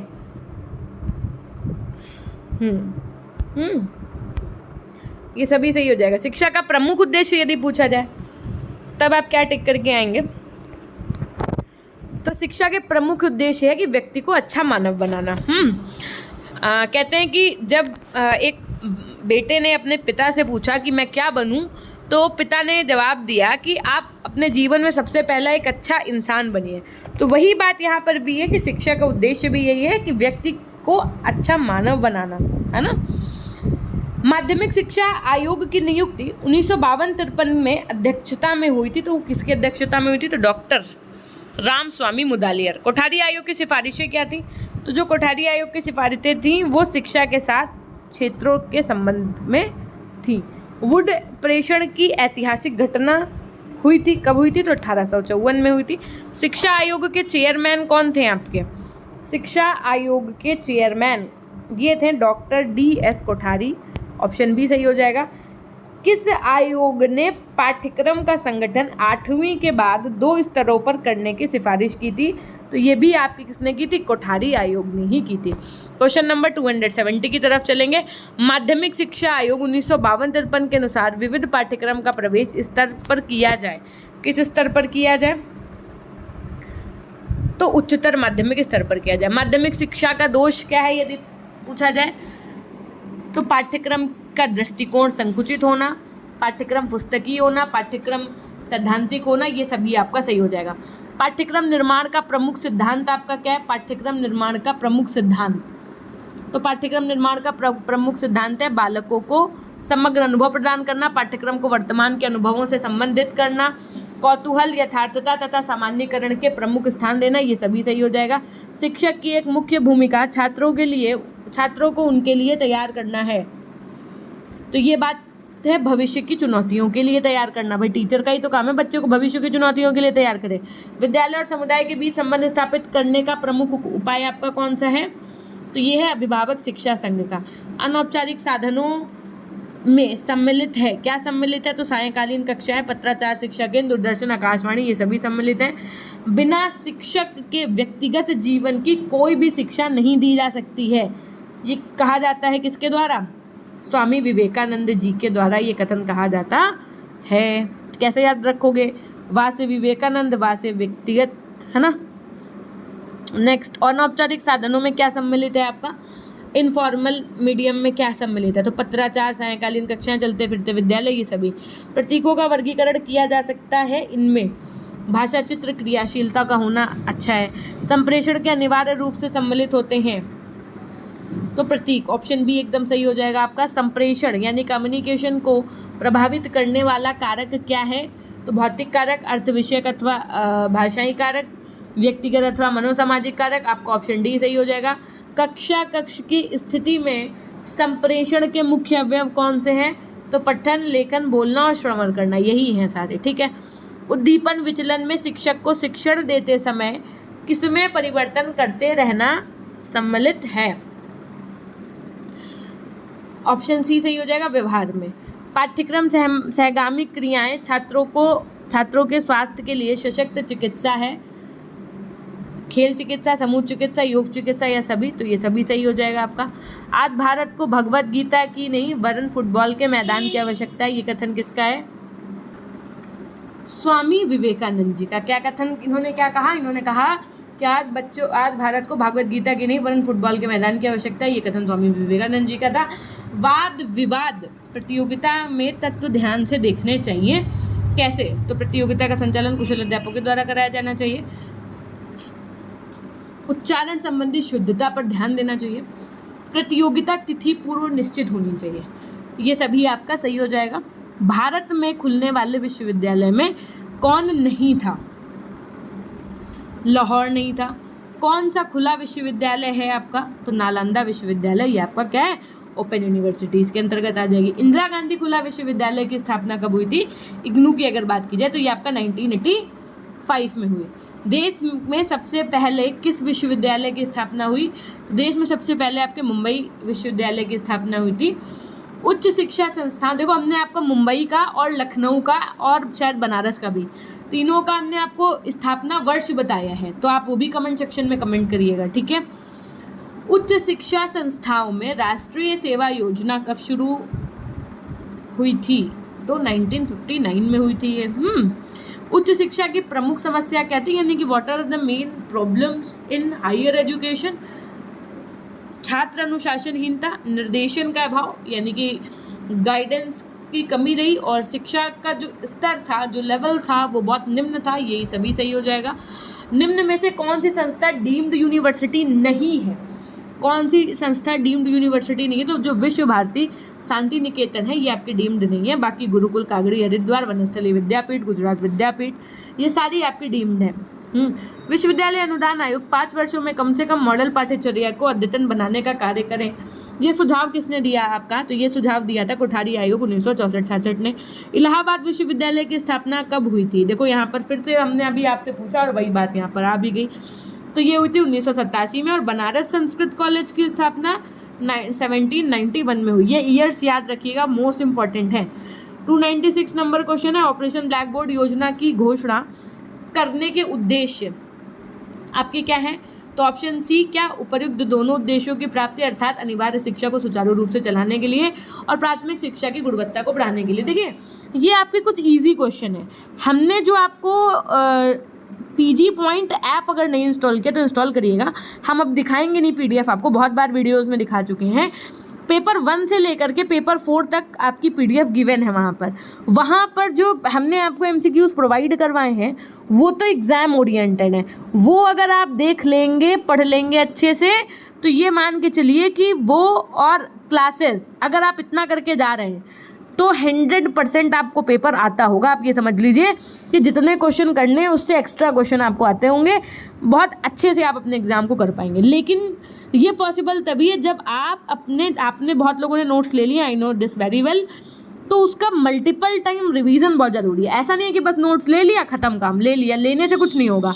उसको पढ़ो भी, मतलब जो आपकी पीडीएफ्स हैं आप उनको मल्टीपल टाइम रिवाइज भी करिए। तो जैसे एक नियम बना लो कि दिन में हम पूरे दिन में एक सब्जेक्ट की जितने एमसीक्यूज हैं सब पढ़ेंगे रोज। आज अगर पेपर 1 का पढ़ लिया तो कल पेपर 2 का पढ़ डालेंगे पूरा, है ना। अब कैसे पढ़ेंगे? अब जैसे मान लीजिए 4 यूनिट है तो सुबह 1 यूनिट पढ़ ली, है ना। 200-250 क्वेश्चन, ज़्यादा समय थोड़ा ना लगेगा, 15 मिनट लगेगा मात्र। दोपहर में 1 यूनिट पढ़ ली, एक शाम को पढ़ ली यूनिट और एक शाम को सोते समय पढ़ ली। ठीक, तो 250-250 क्वेश्चन करके पढ़ लोगे। एक पेपर आज पढ़ लिया, इसी तरीके से एक कल, एक परसों, एक नरसों, 4 दिन में 4 पेपर कंप्लीट करोगे। और इसी तरीके से फिर जब 5वां दिन आएगा तो फिर पेपर 1 का रिवीजन करो।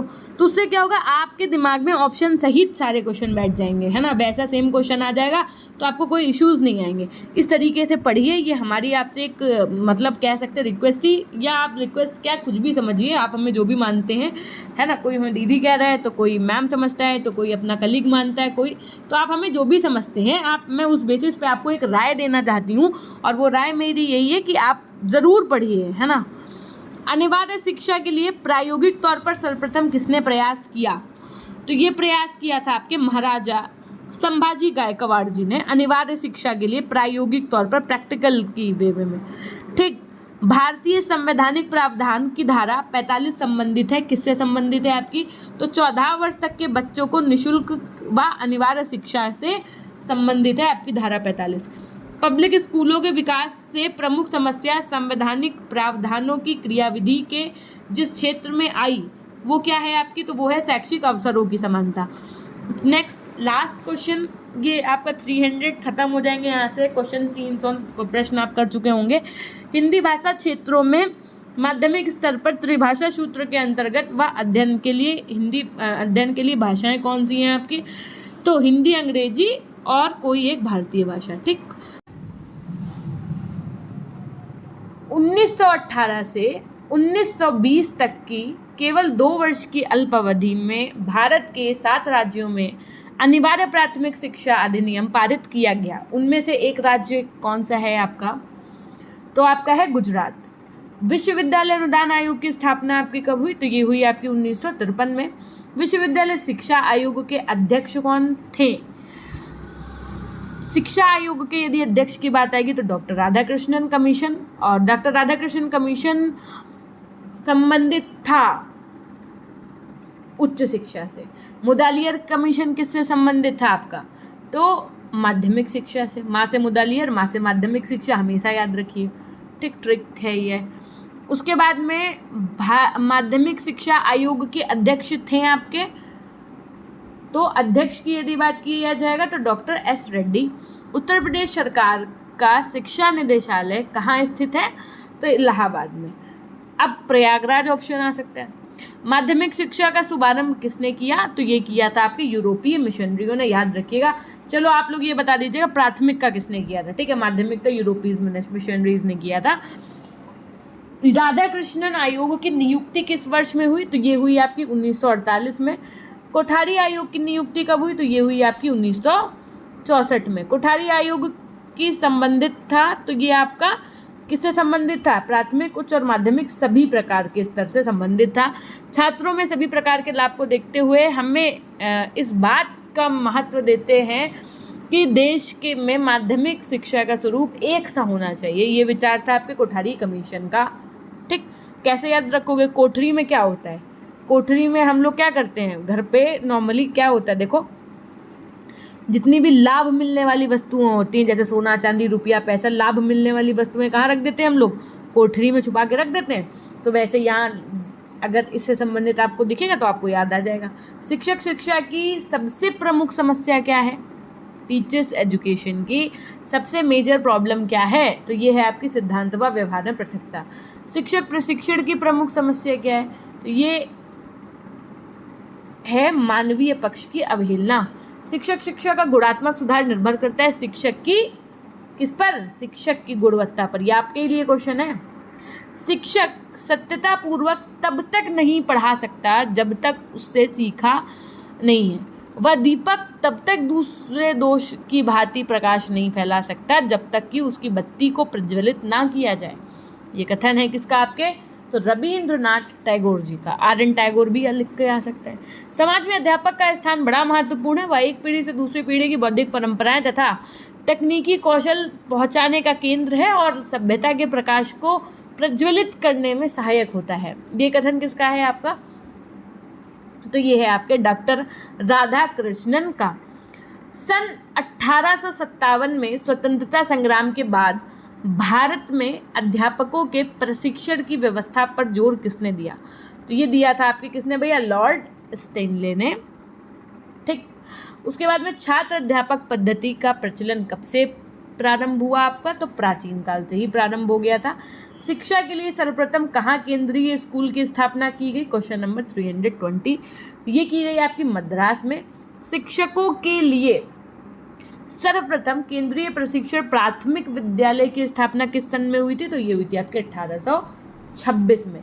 सिखाएं वही जो सीखना कभी बंद ना करे। ये कथन किसका है? तो रविंद्रनाथ टैगोर जी का है। उसके बाद में ये विलक्षण बात है कि हमारे विद्यालय 24 तथा 25 वर्ष की आयु तक पहुंचने से पहले ही उन विषयों के संबंध में सब कुछ सीख लेते हैं जो उनको पढ़ाने होते हैं, और उसके बाद उनकी सब भावी शिक्षा अनुभव पर छोड़ दी जाती है। ये कथन किसका है? तो ये है आपके राधाकृष्णन का। नेक्स्ट क्वेश्चन की तरफ चलेंगे। ज्ञान के समस्त क्षेत्रों में होने वाली तीव्र गति तथा शिक्षा के सिद्धांतों एवं प्रयोगों में होने वाले निरंतर विकास के कारण शिक्षण व्यवस्था में सेवाकालीन शिक्षकों की अत्यधिक आवश्यकता है। ये विचार है किसका? तो आपके कोठारी आयोग का। प्रादेशिक शिक्षा महाविद्यालयों की स्थापना कब हुई? तो ये हुई थी आपकी जुलाई 1963 में।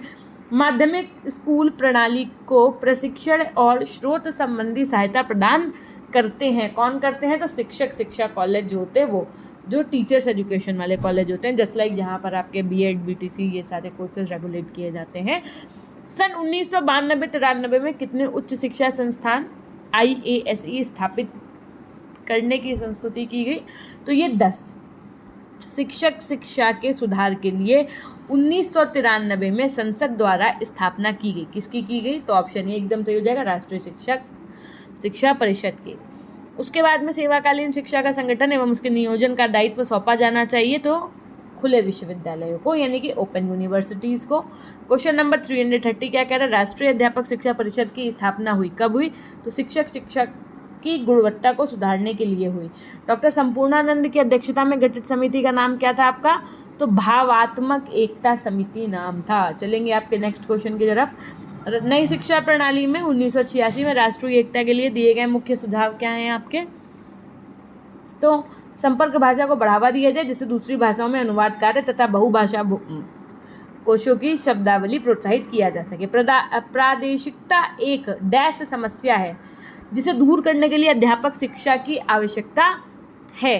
तो कैसी समस्या है ये? तो ये प्रादेशिकता एक सामाजिक समस्या, ऑप्शन ए सही हो जाएगा। इंटर्नशिप किससे संबंधित आवश्यकता है? तो इंटर्नशिप आपकी वैयक्तिक संबंधी आवश्यकता है। सामाजिक न्याय की प्राप्ति एक संवैधानिक उद्देश्य है।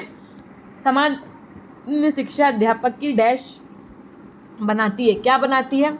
तो सामान्य शिक्षा अध्यापक की आधार भूमि बनाती है। अध्यापन डैश को सीखने के लिए अध्यापक शिक्षा को ज़रूरी माना गया है। Question number 337। तो अध्यापक कला, क्या कहा, अध्यापक कला को सीखने के लिए अध्यापक शिक्षा को ज़रूरी माना गया है। नेक्स्ट क्वेश्चन है आपका, संवेगात्मक अध्यापक शिक्षा प्रदान करती है। क्या प्रदान करती है? तो प्रशिक्षण। संवेगात्मक प्रशिक्षण अध्यापक शिक्षा प्रदान करती है।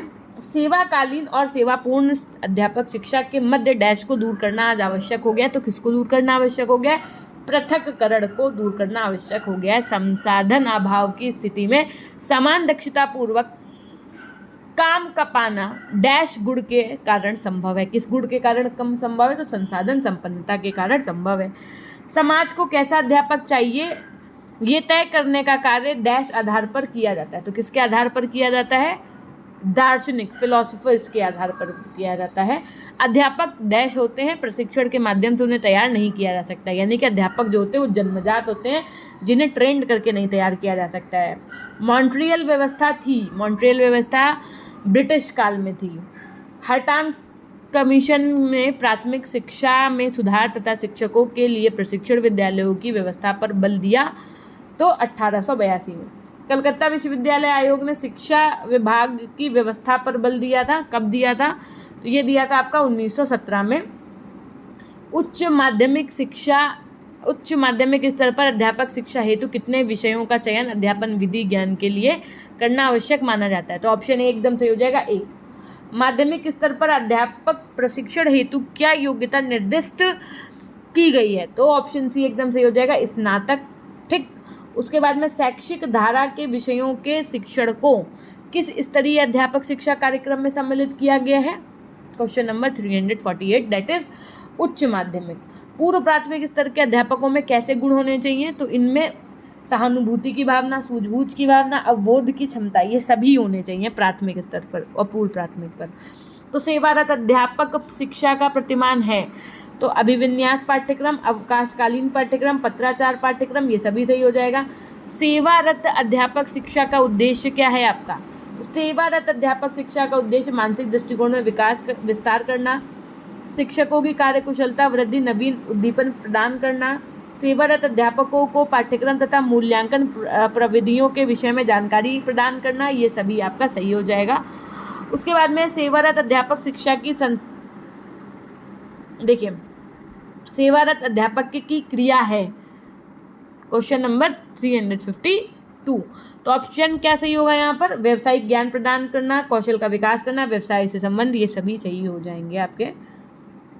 ठीक। क्वेश्चन नंबर 353 देखिए, सेवारत अध्यापक शिक्षा की संस्था है यदि पूछा जाएगा तो ये विज्ञान राज्य संस्था, शिक्षा की राज्य संस्था, राज्य अंग्रेज की राज्य संस्था, ये आपका सभी सही हो जाएगा।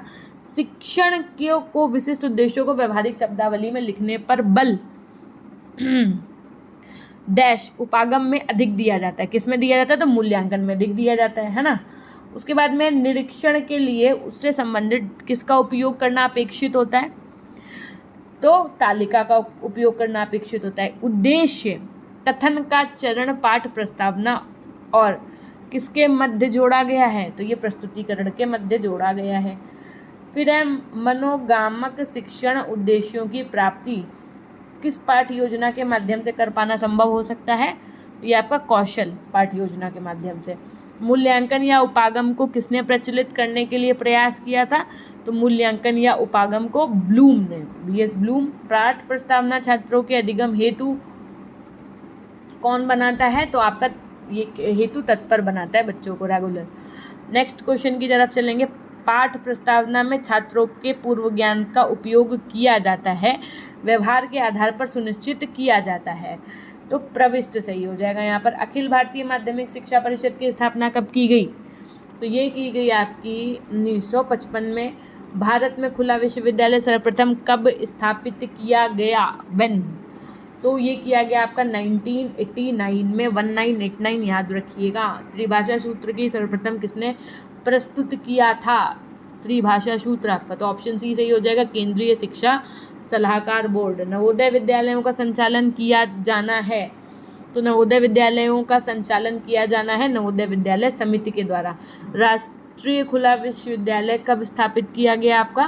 तो राष्ट्रीय खुला विश्वविद्यालय आपका स्थापित किया गया दिल्ली पे, है ना। नेक्स्ट क्वेश्चन की तरफ चलेंगे, क्वेश्चन नंबर 366। खुला विश्वविद्यालय तथा पत्राचार द्वारा दी जाने वाली शिक्षा का कौन सा रूप है?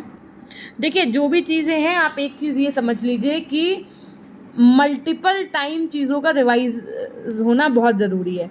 ये नहीं कि बस आपने एक क्लास देखी और आप चले गए पेपर देने, that is not the correct वे, है ना। तो अगर आप चाहते हैं कि बहुत अच्छा स्कोर कर पाएँ, सो उसके लिए बहुत ज़्यादा ज़रूरी है कि आप क्लासेस को देखें, है ना। चलो देखो, क्वेश्चन नंबर 365। राष्ट्रीय खुला विश्वविद्यालय द्वारा दी जाने वाली शिक्षा का कौन सा रूप होता है? भाई ये तो करवा ही चुके हैं आपको हम, निरौपचारिक, है ना। औपचारिक शिक्षा जीवन के अनुभव से कोई संबंध ना रखकर विद्यालय की विषय सामग्री बन गई है। ये विचार किस शिक्षा शास्त्री का है? तो ये विचार है आपके जॉन डेवी का है। निरौपचारिक शिक्षा के विभिन्न साधनों से किस आयु वर्ग के लिए अधिक दबाव डाला गया? तो ये डाला गया आपके किसके लिए? इसमें कोई बंधन नहीं होता, पहली बात तो ऑप्शन बी सही हो जाएगा। निम्नलिखित में से कौन सा दूरस्थ शिक्षा के अंतर्गत नहीं आता है? तो दूरस्थ शिक्षा के अंतर्गत क्या नहीं आता है? इसमें समय व स्थान का बड़ा महत्व होता है। विश्वविद्यालय शिक्षा आयोग के अध्यक्ष कौन थे आपके? तो डॉक्टर एस राधाकृष्णन थे, doctor Sarvepalli Radhakrishnan. Next, doctor Radhakrishnan commission की नियुक्ति सन 1948-49 में क्यों की गई थी? तो मुख्यतः विश्वविद्यालय शिक्षा का सर्वेक्षण करने के लिए की गई थी। माध्यमिक शिक्षा आयोग 1953 का दूसरा नाम है, क्या है दूसरा नाम? मुदालियर कमीशन। नेक्स्ट, सन 1964-65 में किस आयोग का गठन किया गया? सन 1964-65 में कोठारी आयोग का गठन किया गया था। राष्ट्रीय शिक्षा नीति 1986 में संशोधन किस सन में किया गया? तो ये आपका 1992 में किया गया था। राम मूर्ति समिति 1990 क्यों गठित हुई थी? ये भी आपको पता है। राष्ट्रीय शिक्षा नीति 1986 की समीक्षा करने के लिए जो आप अगर समिति गठन हुई थी तो वो आपकी राम मूर्ति समिति थी, जो 1990 में गठित हुई थी। नवोदय विद्यालय खोलने की घोषणा किस शिक्षा नीति के तहत की गई थी? तो ये की गई थी आपकी राष्ट्रीय शिक्षा नीति 1986 के तहत। भारत में शिक्षा को समवर्ती सूची में कब लाया गया? बहुत ही अच्छा क्वेश्चन, ये आपका 1976 में। बहुउद्देशीय विद्यालय खोलने का सुझाव सर्वप्रथम किसने दिया था? तो ये आपके ताराचंद समिति ने दिया था। एक बार ये चेकआउट कर लीजिएगा, कहीं ना कहीं शायद मुझे डाउट लग रहा है इस क्वेश्चन पे। 378 चेकआउट कर लीजिएगा आप। क्वेश्चन नंबर 379 क्या है? देखिए, इतने क्वेश्चंस करवाए हैं तो उसमें एक आध क्वेश्चंस तो मिस्टेक में भी निकल ही आएगी, तो उस चीज़ के लिए आप क्रिटिसाइज़ करने की बजाय अगर आपको लगता है कि उसमें कुछ एरर है या कुछ है तो आप कमेंट सेक्शन में कमेंट करिएगा कि ma'am question number this one देख लीजिए, या इसका ये नहीं ये होगा, तो मैं आपका भी कमेंट पिन कर दूंगी, है ना। This is the right way, not to criticize, is the criticization is the correct way, okay. तो 379 क्या? राष्ट्रीय शिक्षा 1968 में किस स्तर की शिक्षा अनिवार्य करना प्रस्तावित किया था? तो ऑप्शन सी सही हो जाएगा, माध्यमिक शिक्षा।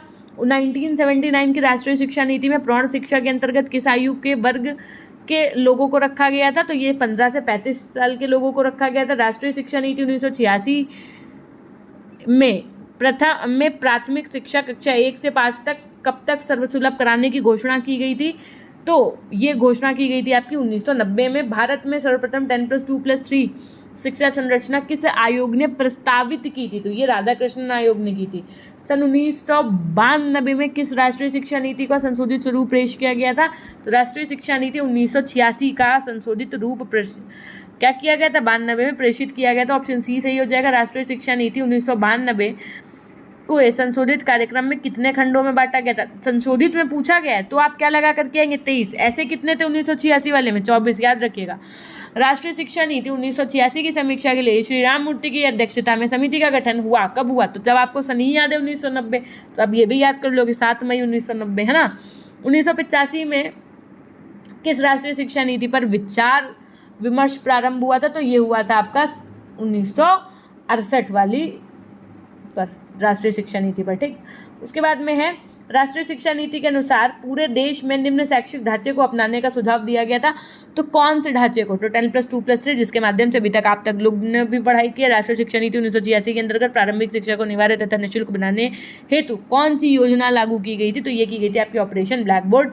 भारतीय संविधान में शिक्षा क्या है?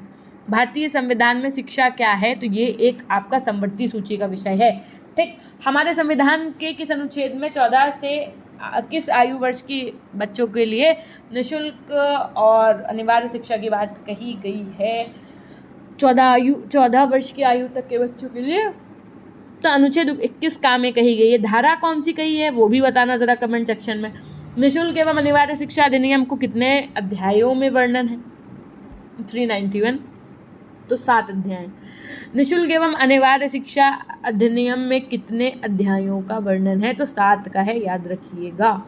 क्वेश्चन नंबर 392 देखिए, निःशुल्क एवं अनिवार्य बाल शिक्षा का अधिकार अधिनियम कब भारत के राज्यपत्र में प्रकाशित हुआ? तो ये हुआ आपका 27 अगस्त 2009 को। विशेष श्रेणी वाले विद्यालयों को आर्थिक रूप से निर्बल समुदायों के बच्चों के लिए पहली कक्षा के कितने प्रतिशत स्थान आरक्षित करना होगा? 393, तो ये होगा आपका 25% का स्थान आरक्षित करना। सामान्य स्नातक शिक्षा को 3 वर्षीय क्यों कहा गया है? तो सामान्य स्नातक शिक्षा को 3 वर्षीय क्यों कहा गया? युवकों को पूर्ण ज्ञान देने हेतु कहा गया है। स्वतंत्र भारत में प्रथम राष्ट्रीय शिक्षा नीति तैयार की गई थी। कब तैयार की गई थी? तो 1968 में।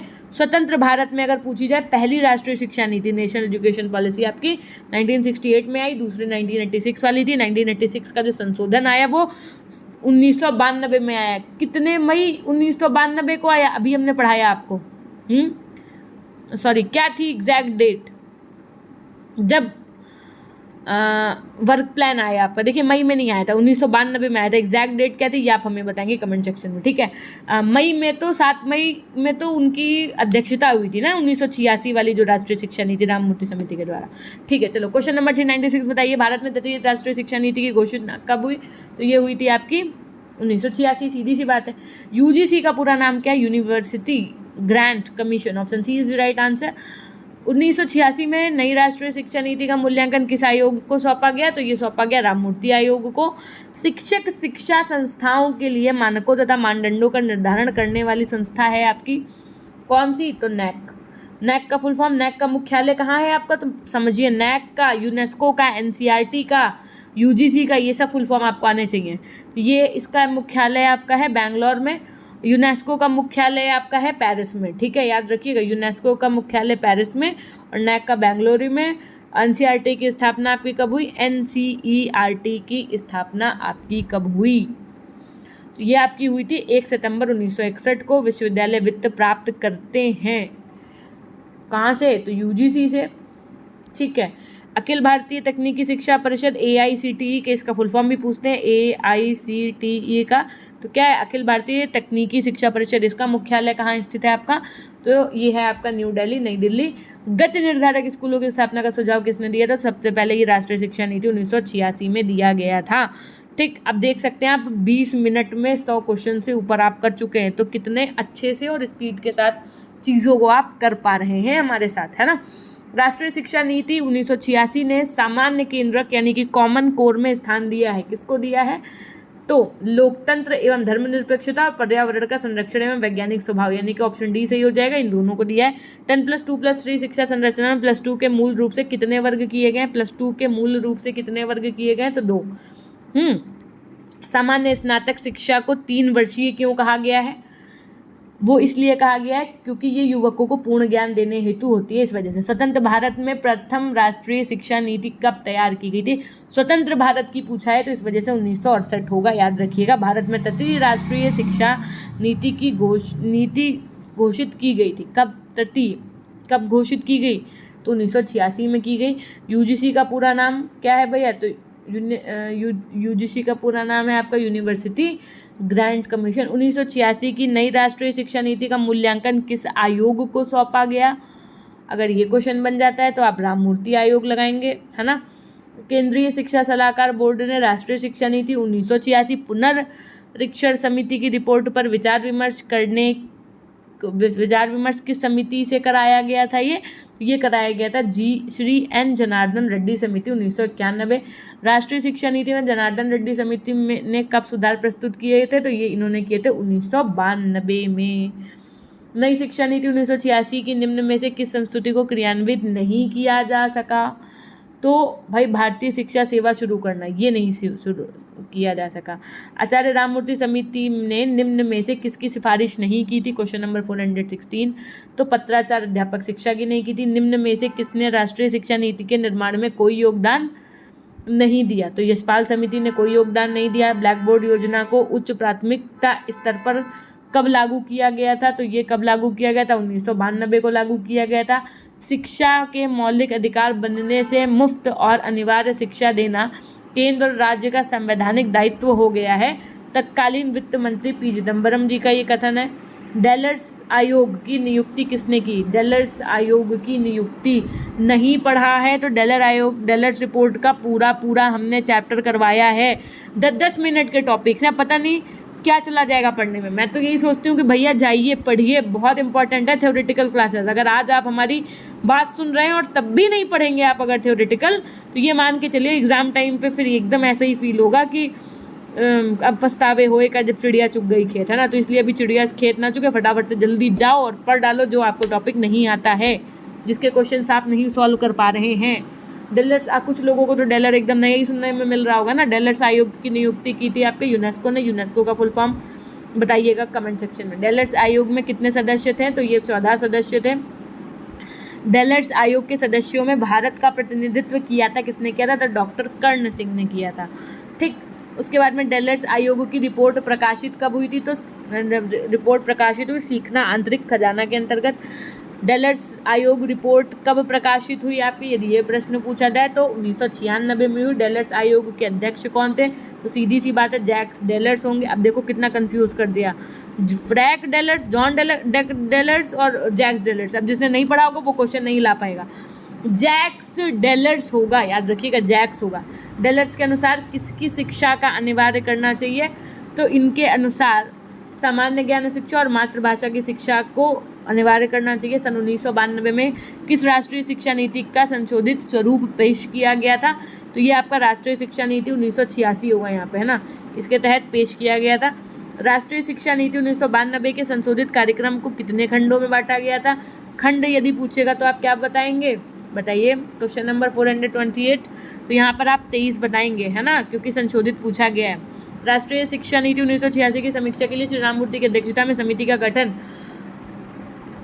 कब किया गया, तो ये किया गया आपका 7 मई 1990 को। ठीक है, राष्ट्रीय शिक्षा नीति 2020 का अनुमोदन NEP 2020 जो मैंने आपको नोट्स प्रोवाइड कराए हैं ना, उसमें NEP 2020 के इतने क्वेश्चन हैं, तो मैं यहाँ बैठ के ये कह सकती हूँ कि आपके एग्ज़ाम में जो क्वेश्चन आएगा, ठीक है, जो क्वेश्चन आएगा वो नोट्स, वो मेरे जो PDF PG पॉइंट पे उसमें प्रेजेंट जरूर होगा। ना मानिए आप पेपर दे करके आइए, फिर मैं स्क्रीनशॉट लगा करके आपको दिखाऊंगी। ठीक है, तो 430 नंबर क्वेश्चन क्या है, राष्ट्रीय शिक्षा नीति 2020 का अनुमोदन कब हुआ, तो भैया 29 जुलाई 2020 को हुआ। राष्ट्रीय शिक्षा नीति 2020 की घोषणा के साथ ही मानव संसाधन मंत्रालय का नाम बदलकर क्या रख दिया गया, शिक्षा मंत्रालय रख दिया गया। ऑप्शन बी सही हो जाएगा। किस अभियान को सुचारू रूप से चलाने के लिए पूरे देश में एक योजना बनाई गई, तो सर्व शिक्षा अभियान। एक बात और बता दें, जिसने पेपर 1 की NEP 2020 की क्लास नहीं देखी है, देख जरूर लो, मात्र 10-20 मिनट की क्लास होगी, उससे 100% आपके पेपर में क्वेश्चन आएगा। आप सोच लो हम आपसे क्या कहना है, 20 मिनट की क्लास होगी, 10-20 मिनट की, उससे 100% 1 से 2 क्वेश्चन आएंगे। तब भी अगर आप नहीं देखते हैं तो ये तो फिर आप अपने पैर पे स्वयं कुल्हाड़ी मार रहे हैं ना, उसमें मेरा कोई दोष नहीं है। ठीक, शिक्षा के अधिकार विधेयक महत्वपूर्ण है, क्यों है, क्योंकि अनिवार्य शिक्षा का प्रावधान है।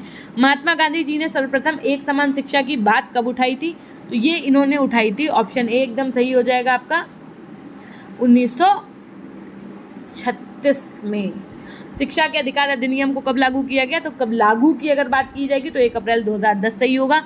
बच्चों को मुफ्त व अनिवार्य शिक्षा प्रदान की जाएगी, इसमें किस आयु वर्ग के बच्चों को रखा गया था, तो इसमें रखा गया था आपके 6 से 14 वर्ग की आयु के बच्चों को। ठीक, तो यहाँ से आपका पूरे 400 प्लस क्वेश्चंस कंप्लीट हो चुके हैं।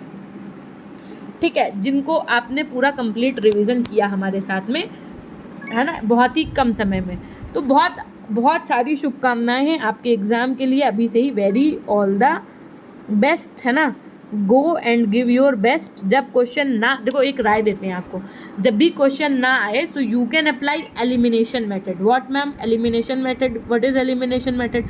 हमने कहा एलिमिनेशन मेथड ये होता है कि जैसे आपने क्वेश्चन पढ़ा, आपको नहीं पता ये क्या क्वेश्चन कह रहा है, 1 2 3 4 ऑप्शन पढ़े हैं आपने, आपको लगा कि ऑप्शन 3 और ऑप्शन 4 2 तो हो ही नहीं सकता। क्या कहा आपने? ऑप्शन 3 और ऑप्शन 2 तो हो ही नहीं सकता, और क्वेश्चन पॉजिटिव दिख रहा है आपसे, कुछ अच्छी चीज़ पूछी है, और चौथा ऑप्शन आपको निगेटिव दिख रहा है, तो ये भी नहीं होगा, इसलिए ऑप्शन ए हो सकता है। तो इस तरीके से आप एलिमिनेशन मेथड लगा सकते हैं। एलिमिनेशन मेथड से आपके क्वेश्चन में तुक्का लगाने से, यानी कि आप ऐसे ही लगाओगे, अगर आप चले आओगे लगा करके, तो वो एक भाई हाँ गलत भी हो सकता है, सही भी हो सकता है, लेकिन क्वेश्चन सही होने के चांस तब ज़्यादा बढ़ जाते हैं जब आप एलिमिनेशन मेथड लगा करके अपना आंसर टिक करके आते हैं, जब आपको कुछ नहीं समझ में आ रहा होता है। अब हम आपसे ज़्यादा कुछ तो नहीं कहेंगे, बस इतना ही कहना चाहेंगे कि आप लोग लास्ट सेमेस्टर के स्टूडेंट हैं, और आप लोग हमारे इस चैनल के पहला बैच, मतलब फर्स्ट बैच हैं, आप ये समझ लीजिए, है ना। अब उसके बाद जो आएंगे वो सब जूनियर्स हैं आपसे। आप लोगों को पता है कि आप लोग क्या हैं? आप लोगों को मैं बता दूं, आप लोग सुपर सीनियर्स हैं। यानी कि इस चैनल पे आप जब भी आएंगे, जब भी बताएंगे कि हमारा मैम ये बैच था, so you are the super senior, है ना। आपसे क्योंकि पहले का कोई बैच ही नहीं है ना। जब चैनल शुरू किया तो आपके साथ ही शुरू किया हमने, तो अभी भी भाई ये कि अगर आप आगे बहुत हमारी, आप मतलब मेरी तरफ से आपके लिए बहुत अच्छी शुभकामनाएं हैं। बिल्कुल जल्दी से गवर्नमेंट वैकेंसी दे और आपका सिलेक्शन हो फटाफट से, और आप बहुत अच्छी अपनी लाइफ को जी पाएँ, और आप जो चाहें आपको वो सब भगवान खुशियाँ दे। ठीक, यही हमारी शुभकामनाएं हैं आपके लिए। और बाकी आप पीजी पॉइंट ऑफिशियल हमारी इंस्टाग्राम आईडी है, वहाँ जुड़िए हमसे, है ना। और क्योंकि आप लोगों से नो डाउट एक अलग बॉन्ड होता है, जब भी आप अपने जीवन में किसी पहले स्कूल में पढ़ाएंगे या किसी पहले ट्यूशन वाले बच्चे को पढ़ाएंगे, तो आप उसे ज़रूर याद रखेंगे, अपनी वो जर्नी कभी नहीं भूलेंगे। सेम वैसे ही आप लोग हैं मेरे लिए पहला बैच, तो आपको लोगों को याद होगा ना कि आप कब चैनल पे जुड़े थे। तो आज इस वीडियो के नीचे आप कमेंट सेक्शन में लिखिएगा कि तब कितने सब्सक्राइबर थे, या जब आप जुड़े तो आपको कैसा महसूस हुआ, कुछ ऐसी बात जो जब आपने सब्सक्राइब किया हो तो आपको फील हुआ हो, है ना। तो वो भी अच्छा लगेगा मुझे। और नो डाउट कि you all are the super stars for me. Very all the best for your exam. Go and give your exam in a very confident way. लगे कि नहीं आप पीजी पॉइंट के मतलब एक जुड़े हुए मेंबर हैं, एक सब्सक्राइबर हैं, है ना। आप लोग सब एक परिवार की तरह हैं। करेंगे हम सेशन को यहीं से एंड, वरना बहुत ज़्यादा इमोशनल हो जाएंगे ना। तो हमेशा खुश रहिए, मुस्कुराते रहिए, कभी अपने लिए तो कभी अपनों के लिए। Till then take care, bye bye, love you all, love you my dear class. अपना ध्यान रखिएगा। धन्यवाद।